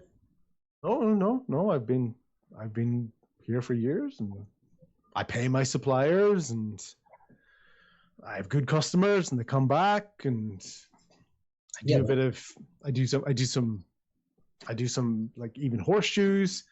I can't do a lot of jobs on the thing, as you can see, like house repairs and horseshoes over at the stables, and even just fixing up some of the ships, and so.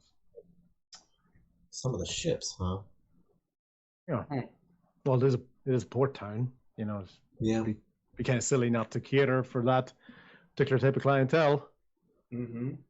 Plus, even exporting, some of the goods, some of the, like sort of shields and things that I have, but I can't.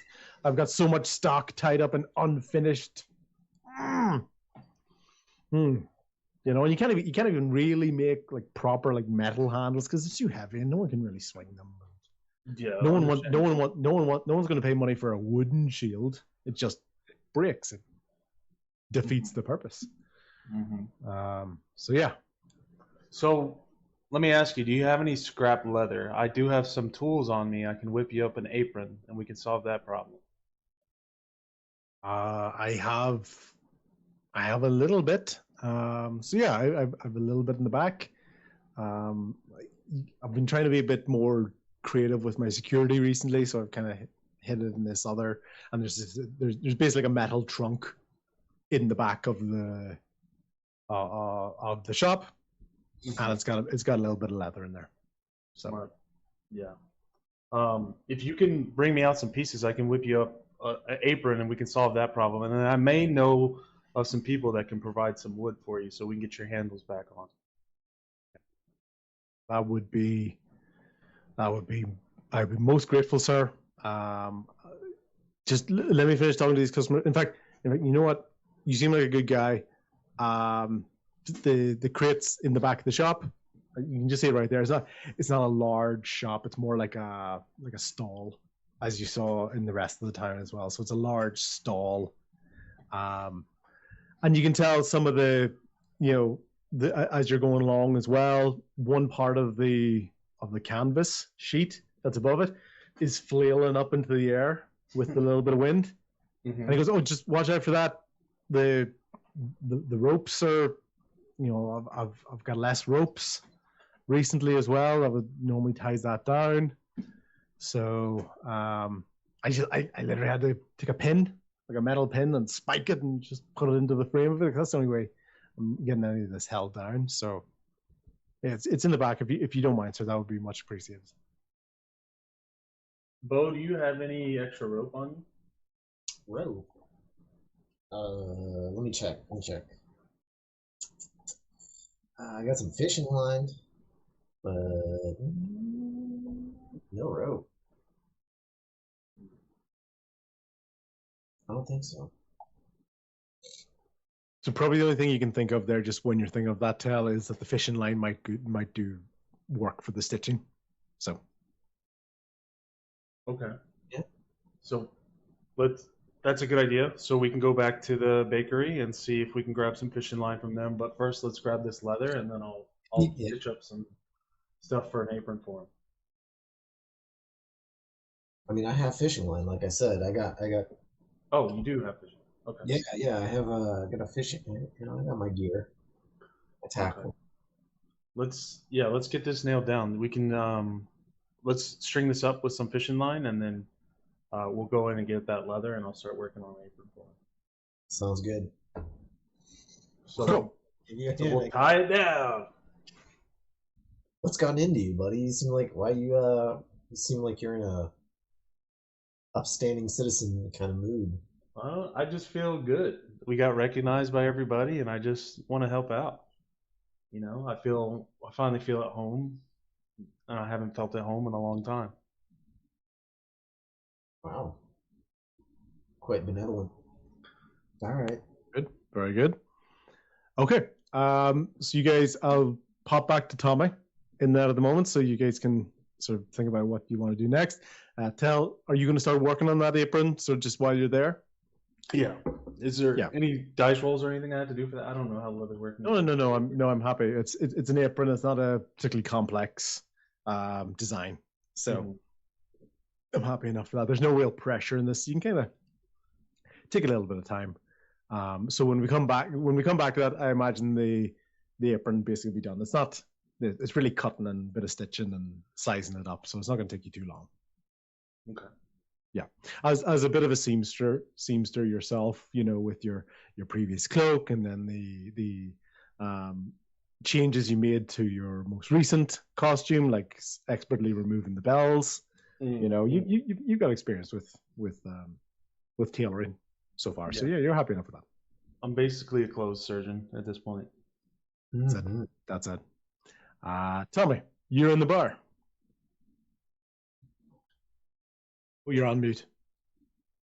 Tommy is definitely going around, getting as much drinks, taking drinks of other people like that are handing it to him, and just like very much living it up. He also does make an effort to continuously like go back to the barkeep, the tavern keep, and is like very what's the word? Being very friendly and nice to them, because there's, as you said, people mentioned about Tommy getting the drinks. I keep kind of deflecting off of it, so I keep going back to making sure I am very friendly with the barkeep, and I keep bringing up that, like, of course there has to be a fine reward for the people that saved an entire city, right? And I was like, you'll be able to take the cut can come out of that. And I just like keep deflecting of I'm not paying right now, but I'm being friendly with him to let him know that he'll get it from whatever rewards coming our way. And he's looking at you and he goes, yeah, I totally agree. In week 1, 2, 3, 4 months, like, it's coming. It's coming. At this stage, you're kind of, living off that a little bit, But the thing about that is, like, and then he turns, he's like, what do we do with a drunken sailor? And just like kind of walks away from that, just like is trying to get the crowd back up into it. Yeah. But now Tommy's strategy is definitely going to be at some point an Irish goodbye, where he's going to slide out the door at some point. Good. Okay, cool. As you're basically doing that and getting people going, Mary Elray is up beside you again, and she basically just whispers into your ear, "Have you thought of a name for your ship yet?" I mean, bouncing around a couple ideas. Yeah, don't rush it. At the end of the day, it's an important thing, but it is bad luck to have a ship with no name, even if it was a bad one. Yeah, I gotta find a way to really erase that former image. I'm thinking something like the Dragon Shadow or something that maybe gives a little nod to those that helped on that day, and he's just kind of like, he feels that around in his mouth, kind of wants to see what her opinion of that is. Yeah, she basically looks at you and goes, "I keep brainstorming. It's always good to get second or third or other opinions. Just don't go with the first thing that comes to mind. It's You're right. Yeah. And Tommy's like really trying to think of stuff as he keeps like yeah. Go ahead. What about her suggestion as you're sort of talking about that? You're gonna get her picture on the board here. You can kind of see as she's looking at you, and she just goes, and then she kind of puts her hand through her hair. What about the Silver Siren? Silver Siren. Interesting. Yeah. Again, another one we could put on the list and keep working on ideas together. That's not bad. Okay. Tommy's not for it, but he's definitely being nice about it. Yeah, of course. Yeah. Which is fine. So basically you can kind of see her in that kind of all she's really doing. She's just trying to keep your attention and going along, and you can kind of tell other people are coming up, but even while you're trying to talk to her, other people come and go, "Hey, Tommy, Tommy." Yeah, you should get Bo to play a song for us. And other people kind of walking along, going, yeah. Can you tell Rian that I want to try on her hat? Yeah, that one definitely won't happen, bud. But sure, yeah, I would highly suggest you don't go close to her. And Tommy has like that look of like, thinking of her electricity. Yeah. Do you sometimes when I walk around and I think she kind of looks sad, and I think she could do with a hug, Yeah. Yeah, definitely don't want to do that one. Like distance. She's cool with air hugs, but like 20 feet away, if you do like this motion, she'll probably accept that. Okay. Okay. Do you need a hug? I'm Tommy Tommy puts his arms out. Do you need a hug?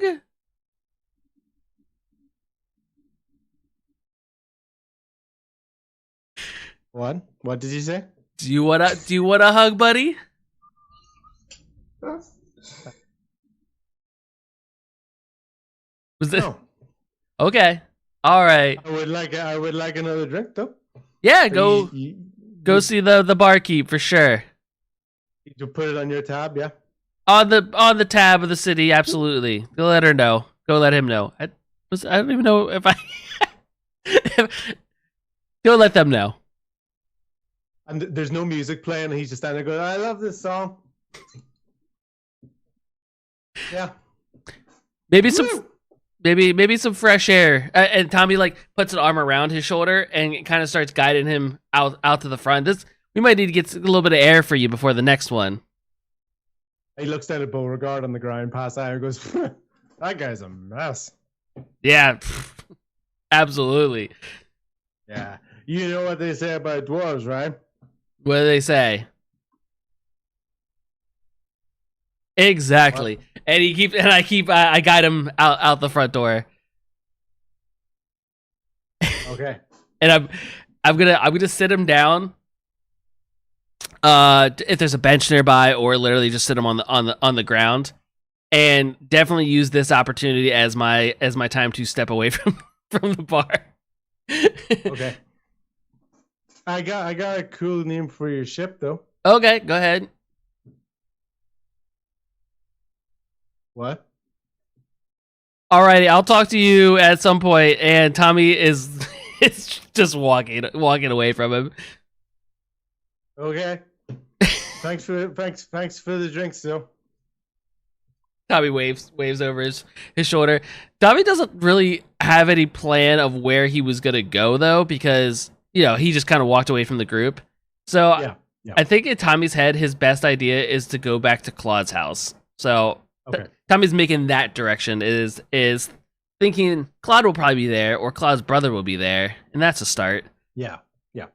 As you're kind of walking out at that point, basically Claude and Rian are coming towards the bar because that's where you were going. And further on down the street, you can see Bo and Tell in the middle of the street. Tell's got something in his hand though.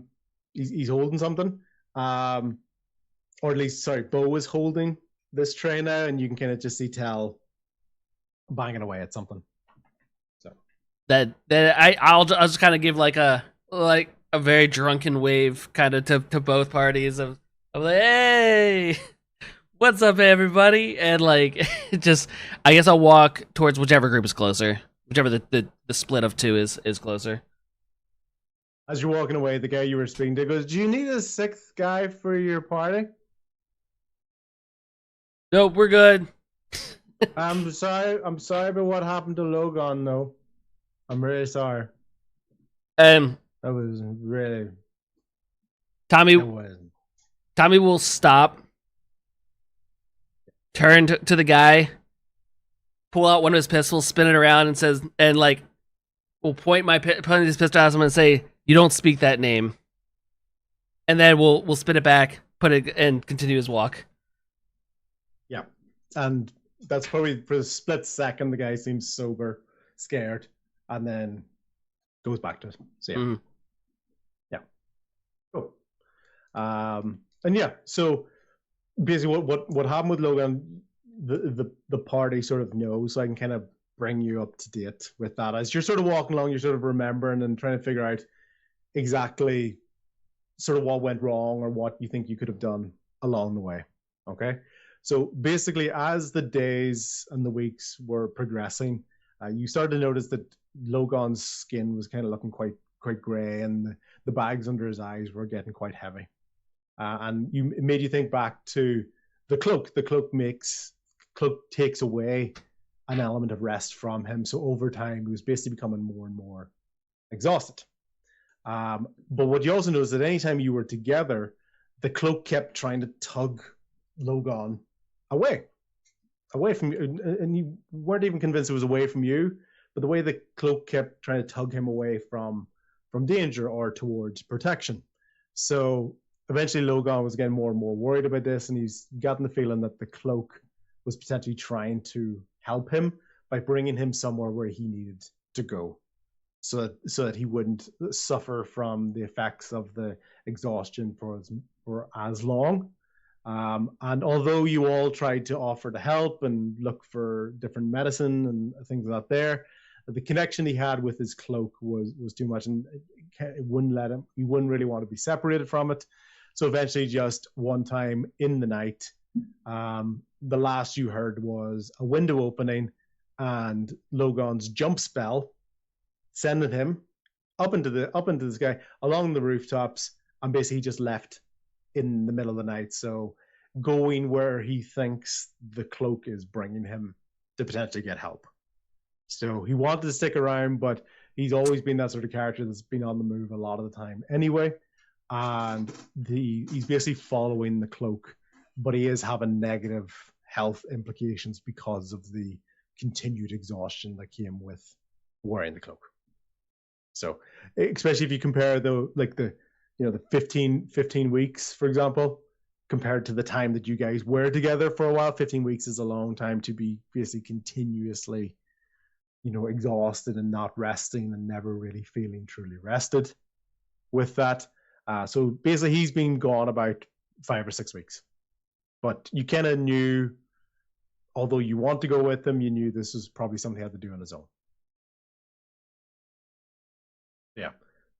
I would say for Tommy, even though he knew why he left, still someone leaving, when you have a crew and someone leaves the crew, it feels personal.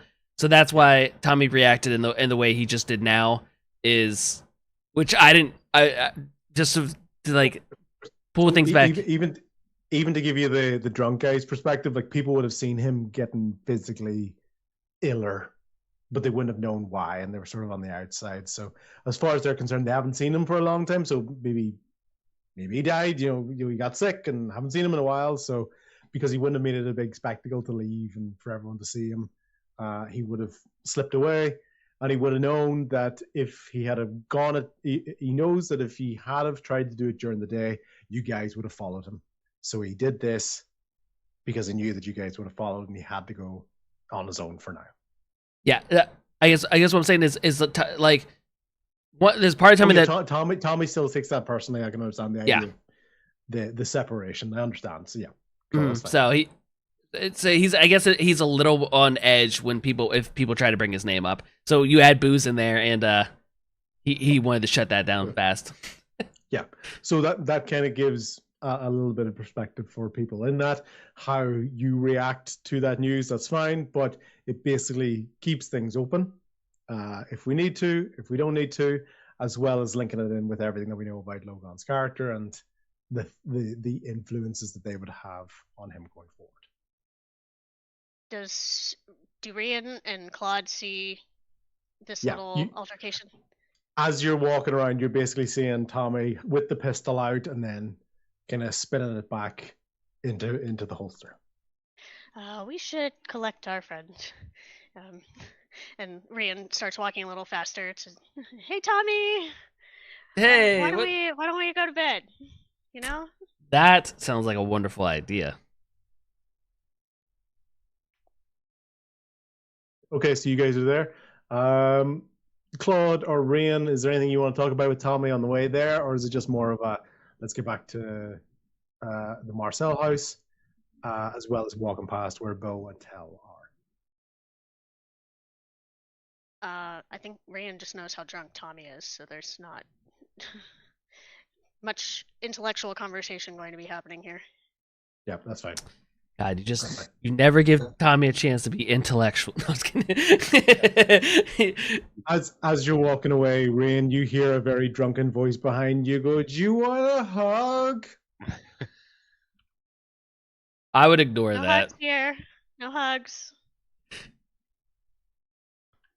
Rain check. Okay. Yes, definitely. Don't make sure it's not raining. You. And passes out. So yeah. Okay. Cool. So you guys are walking along towards the Marcel house. I've just put that up onto the thing in case you guys are going there, because we're kind of in a point where that's standing. Tell, you are finishing up your new apron. All right. So I finish it up. I want to gift it to him. Yep. And see what he says. Awesome. Yeah. So basically, he's very thankful. He is very thankful. He appreciates the kindness that you've shown. It ultimately does still mean that he can't do anything else, but he knows at least he's safe for what he can do. He's trying to like hold the head of the hammer, and kind of bang things, but it's if it does it this way, it's going to take absolutely forever. But it's still better than nothing, and at least protects him from the heat of sort of furnaces and things that are around him. Perfect. So that's a good start. So I know that we have a couple wooden friends, and they may be able to help you with your hands.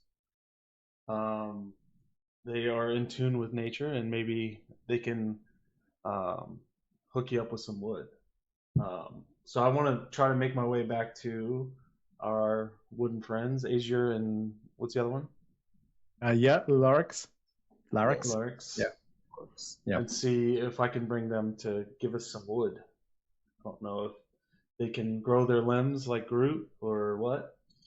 Mm-hmm. That the 13-year-old in me is holding back on that obvious joke for as much as I can. But yeah, so basically, as you go along, you do see Larix and Aesir. They are outside the bar at the moment.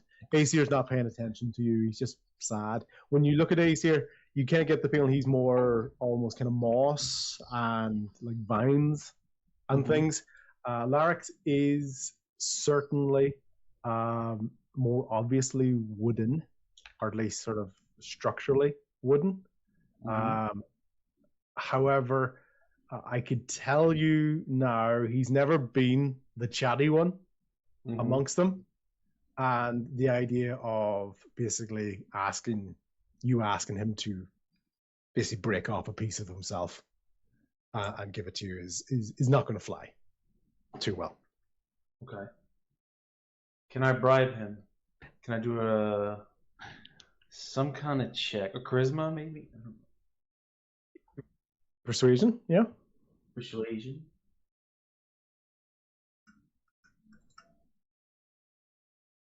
So I kind of give him the story. The blacksmith, he has no wood. There's a wood thief around. He needs some tools so he can rebuild the town. Okay. Yeah. So I give him that. And then... Perfect. Oh my god. My rolls have been terrible today. 2. So what happens is, as you're explaining this mid-sentence, you stop yourself from finishing the sentence, okay? Okay. Because you look up at his face, and you probably one of the first times you've really paid attention to him, because obviously you've had Danu generally nearby, or Tommy's messing about with Aesir, so you haven't really looked at Lorex enough a lot of times, okay? And basically you see that his sort of the neck and his skull is obviously pretty much completely wooden. Okay. What would be his mouth and his eyes and his nose are just markings on a block of wood. So he doesn't actually have a working jaw or mandible. It's basically in a way his face is not painted on, but it's almost kind of scratched on. Okay. So even if he was going to say anything, he just kind of looks at you really blankly, and you get the feeling, even the way the eyes are sort of scratched on, he's not actually looking at you. It's more like responding to where the sound is coming from. Okay. So yeah, so he doesn't have. So his facial expression never changes because it's just scratched onto wood. All right. So I see I'm not getting through to you. It's like talking to a wooden wall. So let me talk to Azure, right? And so I want to go walk up to him, give him a fist bump. Okay. Yeah. So he walks up and he's still quite sad. There's a lot of bees and wasps around you at the moment because there was a beer set down. Somebody set a beer down on the ground, and it's basically just attracted all of these insects around that. Okay. And he sees you go for the fist bump, and he does put out just very lazily, very sad, just a fist bump, and he lets you hit his fist with your fist, basically. Okay. All right. So I'll do that, fist bump him, and then I'll kind of just like, is he sitting down? Yep. I'll sit down next to him, just be like, "What's going on, man? Can he speak?" Yeah, this is the first time anyone serves it, but yeah, he can speak, but it's very, very simple. As you can imagine as well, Common is not his first language. So it's although the orc has, let's call it like broken Common, the way he's talking, his is very simple. His aren't sentences. His just like sad. I'm trying to think of how to simplify this. What's wrong?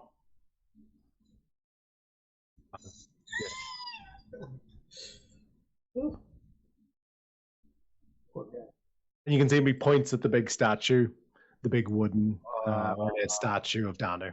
So yeah. So I just nod in agreement, and I'm just like, "Do you want to go look at the statue?" I see. What do you say? Sorry. He says, "I see." So basically, where he is, he can just see it from where he is. Yeah. Maybe. Did you? Do you want to say a prayer for Danu? What prayer? Just in remembrance, and basically try to talk to the spirits and see if we can become at peace. How pray? Just say what you feel. Bow your head and say how you feel. So he's definitely recognizing this, and he looks down and he goes, "Sad, Danu dead." I miss Danu too. He did a lot for us, and we're very thankful for him. And I kind of pat him on the back. And Danu is here with us in spirit. He'll always be here.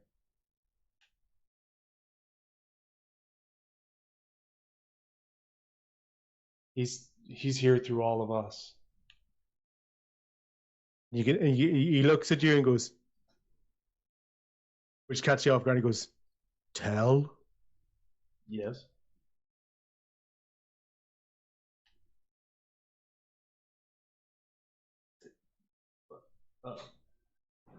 We couldn't quite hear it.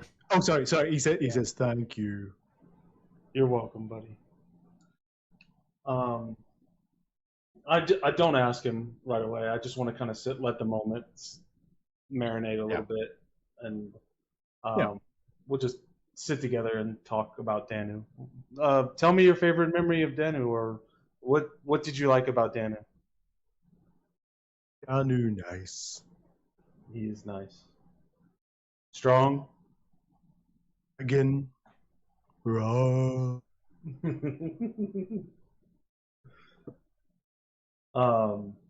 Does he drink, or is there anything I can give him as a gift? You haven't seen it yet. You get the feeling he is slightly lightening up because you've actually stayed to talk to him. You know, so if anything, what you're doing is more distracting him. Okay. You know, because as you can imagine, Larrick's over there is not exactly great company. You know, he's not very talkative. He's not an expressive individual. So the fact that someone's actually, you know, checking on, he knows Tommy's coming out, but Tommy even, you know, like he's drinking, and every time Tommy tries to talk to him, people are walking up to Tommy, you know, and like that's kind of interrupting the conversation a little bit. So he's not really getting any sort of one-on-one time with that. So the fact that you've actually, you know, you're outside, you're sitting beside him and taking the time, he seems to be appreciating it.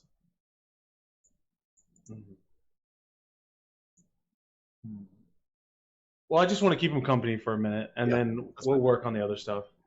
That's okay. Cool.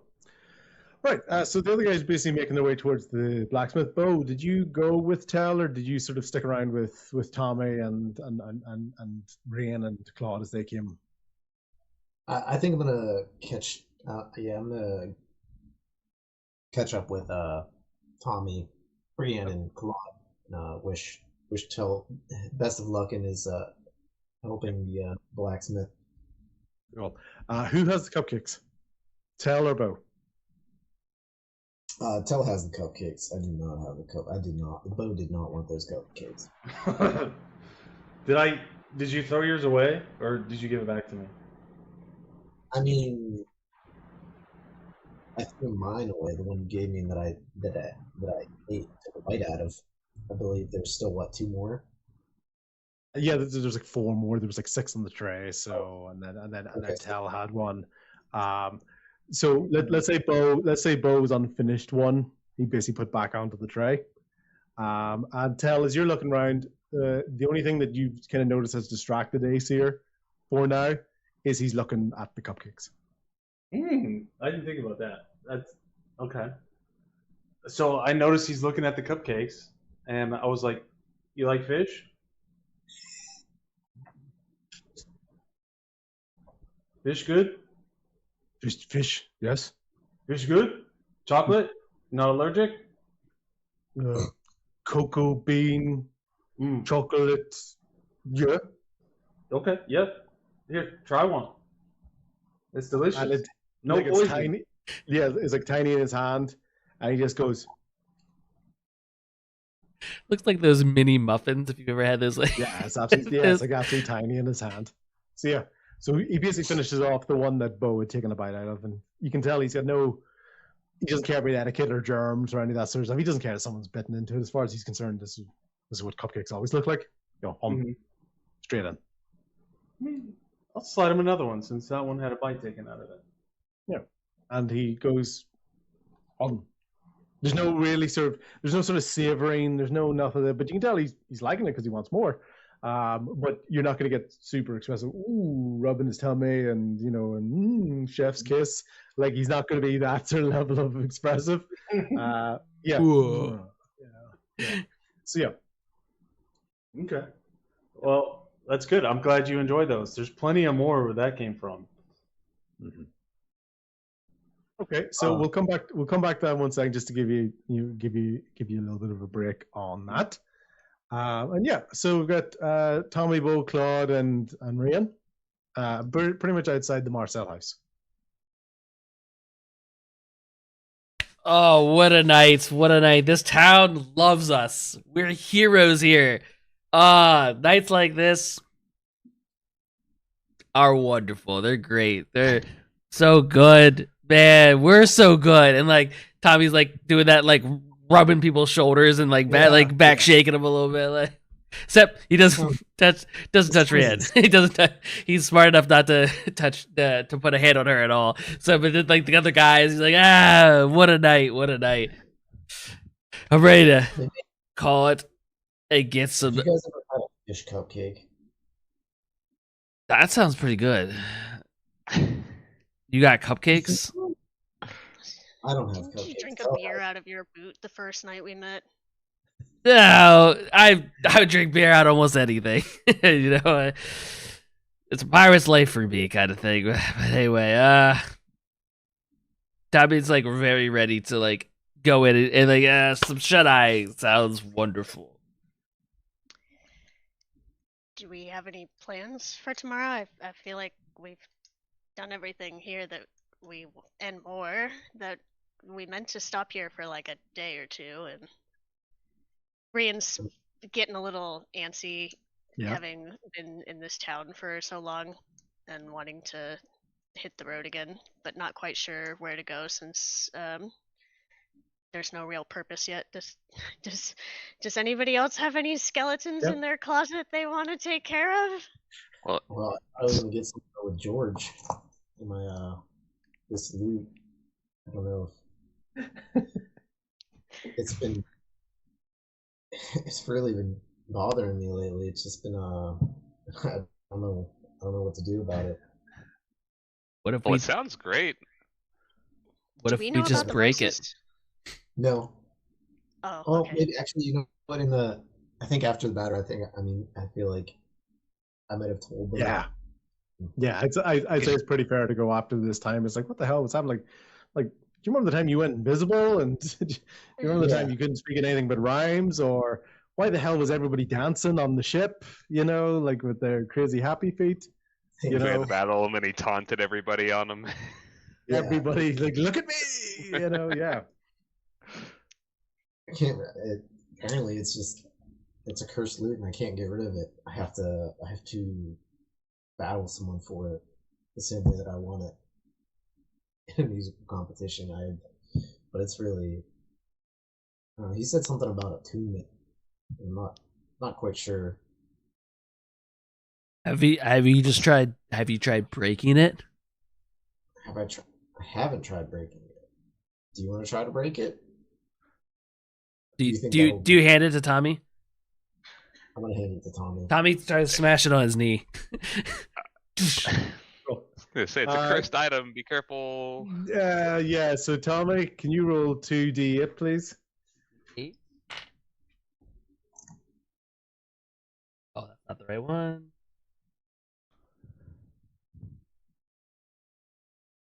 There it is.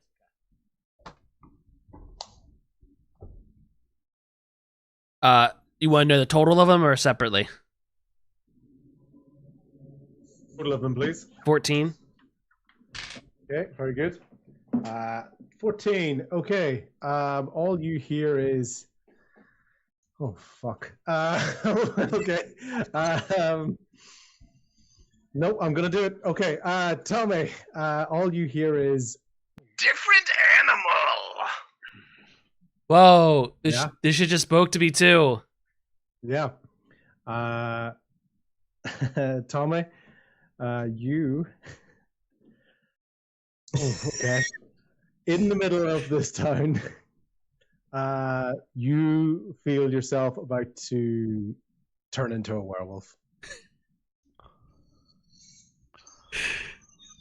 Wait, hold on. The thing, like, you basically get there. You fall down onto your knees, oh, on your hands and knees. Everyone thinks you're getting sort of sick or whatever. All of a sudden, your back starts to hunch up. Yeah. So with that, there you're gonna have basically you're gonna have a low chance. It's a Constitution saving throw, please. Con save. 19. Fuck. Okay. Good. Okay. You do contain yourself, thankfully. The back of your shirt is ripped because it did start to bulge out or whatever, and your shoes had started to feel really, really tight for a second. So yeah, thankfully you just contain it. You know it. Obviously, at the time you didn't know you were turning into a werewolf, but basically that's physically what you felt. Everyone else just sees you drop down onto your knees and basically like as if you're about to get sick or whatever, and Tommy, just a really nasty reaction. So Tommy takes it and just like holds it back out to him. Screw that thing. Fuck that. and just like I'm just gonna stay on all fours because like even having like the little bit of whatever happened is gonna force my already kind of jumbled up stomach of drinks and stuff to I'm a vomit anyway. Just oh no. But whenever Tommy looked up at you to give you the banjo back, you did make eye contact with him briefly, and for a second you were pretty convinced his eyes looked yellow, like bright yellow for a second, but kind of fleeting in that. So yeah, you don't quite know what you saw. Did we notice if Tobin had a reaction? Yeah, I think because Tobin's just there with you. He just seemed to get a little bit scared behind your leg because it was so quick, it was kind of just Tommy just dropped straight down onto his hands and knees. So it's probably more the kind of when you surprise a dog and go, So yeah. What did it say to you? As I reach for the loot. What did it say again? I don't even. It passed by. Different animal. Different animal. It said something about an animal. I don't know. I think maybe it was gonna give me an animal. I don't feel good. Oh man, I haven't gotten that one yet. I'm gonna take the loot and I'm gonna cast mend. I see that his shirt or tore. Cast mending down the. Thank you. Thanks. I'm gonna try to help. I'm gonna help him up. Let's get this guy to bed. Very pale. Very like sloppy sailor. Very pale. Yeah. Okay. I'm glad I didn't. Great. Okay. So as far as everyone's concerned, Tommy just looked like he was about to get sick, violently sick, and then did get sick violently on the ground. So you're still outside the Marcel house, and basically just trying to figure out sort of what you guys want to do over the next wee bit, or what you want to look at, and tell basically I can say that you weren't able to get anything from Aesir or Lorix with that, but you are coming back with a tray that it only has 2 cupcakes on it. So okay. So it's basically it's relatively early night at the moment, but you guys have been, some of you guys have been drinking pretty much all day. With that, so you're probably looking like an 8:30, 9 o'clock in the evening. It was cold during the day. It's significantly colder now because there's no sunlight. Still a little bit of snow falling, and basically people are kind of wrapping up for the night. You see some guards sort of shuffling around, nothing frantic or worried about them. They're more just doing their patrols and looking at their shifts, and most of the stalls and things are closing down. Anyway, tell as you're walking past, basically Freddy, the blacksmith that you had met, basically he's thanking you, and you can kind of just see him. He doesn't say a lot, but like kind of holds up the apron and goes, and you can tell he's appreciative. But yeah. Okay, sounds good. Am I joining the group back up? Yep. Okay. I want to give him the rundown of if you guys know of any wood that we can find for the blacksmith, I would like to get him some wood. He's lost. Basically, give him the whole story.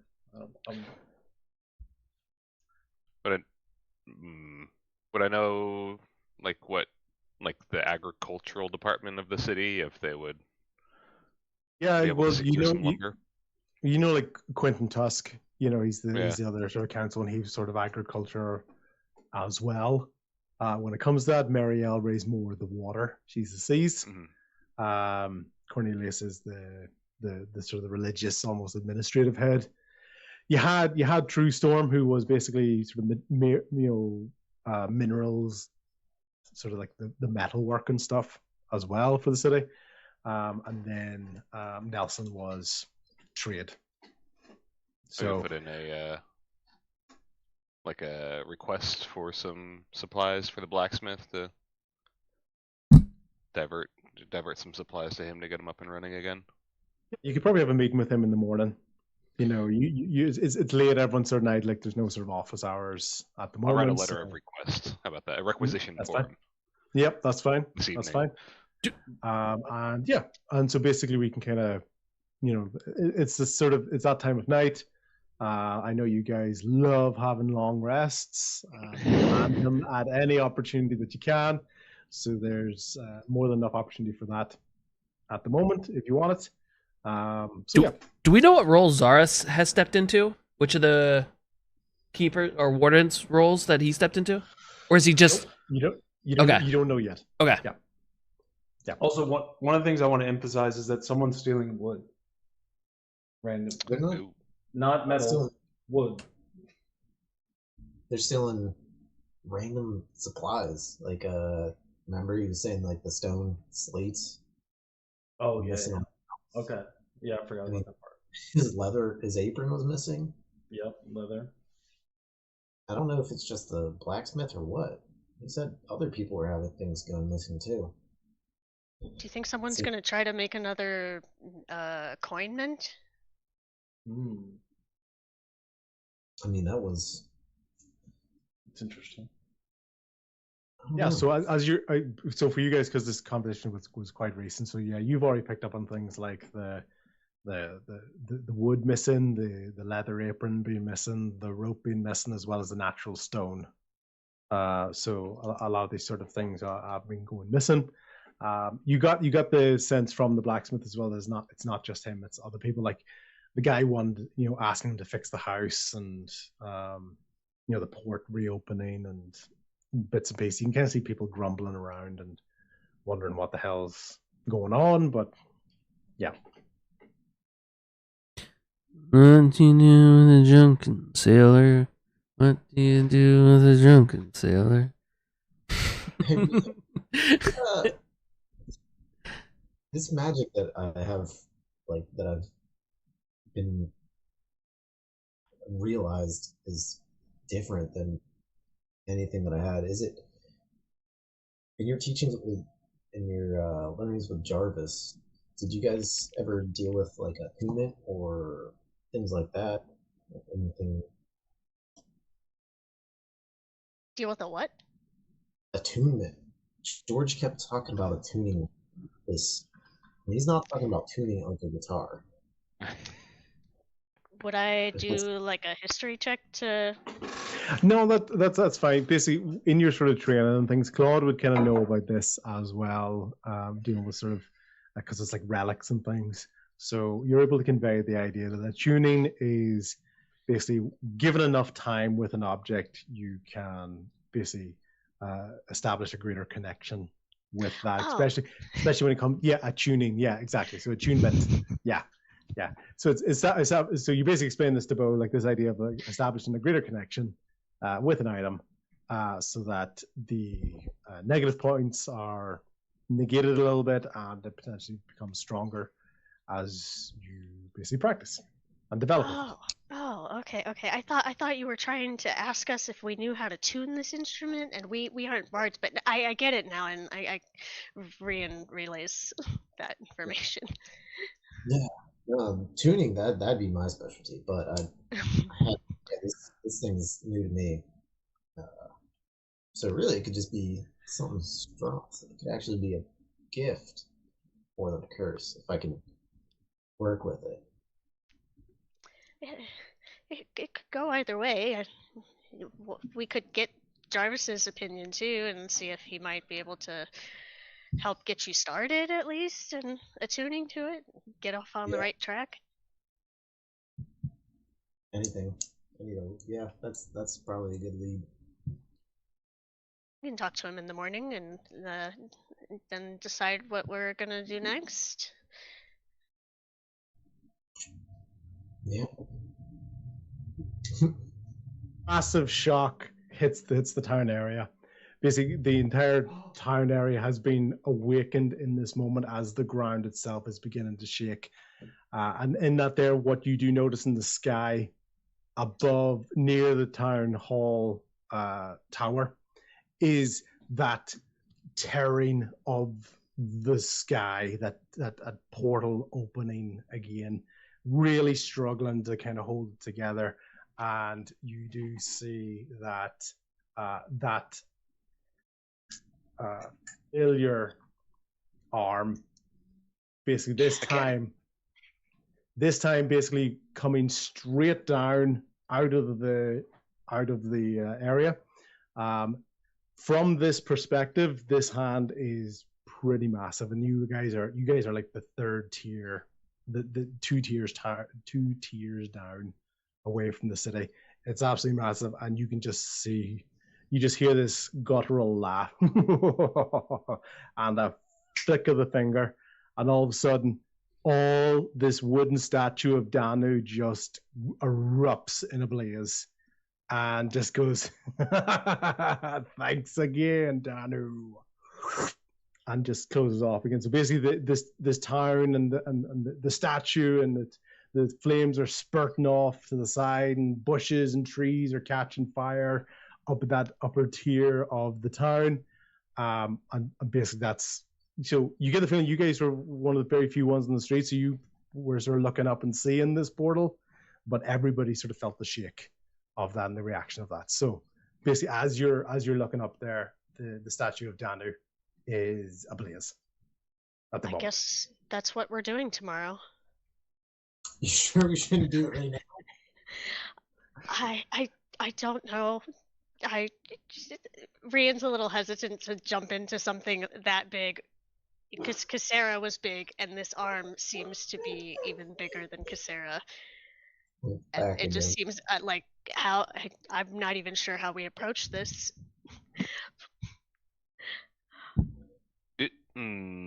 Was it like it was like a portal? Did we see anything on the other side? Like, was there?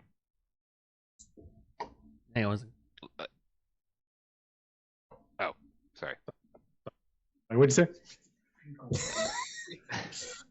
Is there anything? Could we see anything from the other side of this portal? Like, was it from a different plane of existence, or like a location? Any sort of indicators? So basically, with the angle of it, you almost just saw it kind of open in midair. So it wasn't even like the clouds or anything that sort of high up. It was ripped open, basically directly above the statue, like in the middle of just in the middle of nowhere. So it's not like it came down from the clouds or anything. Just imagine just massive hand right above the statue, still trying to burst through, and then just taking a moment and setting the statue on fire. So yeah, I mean, Rush should try and put the fires out.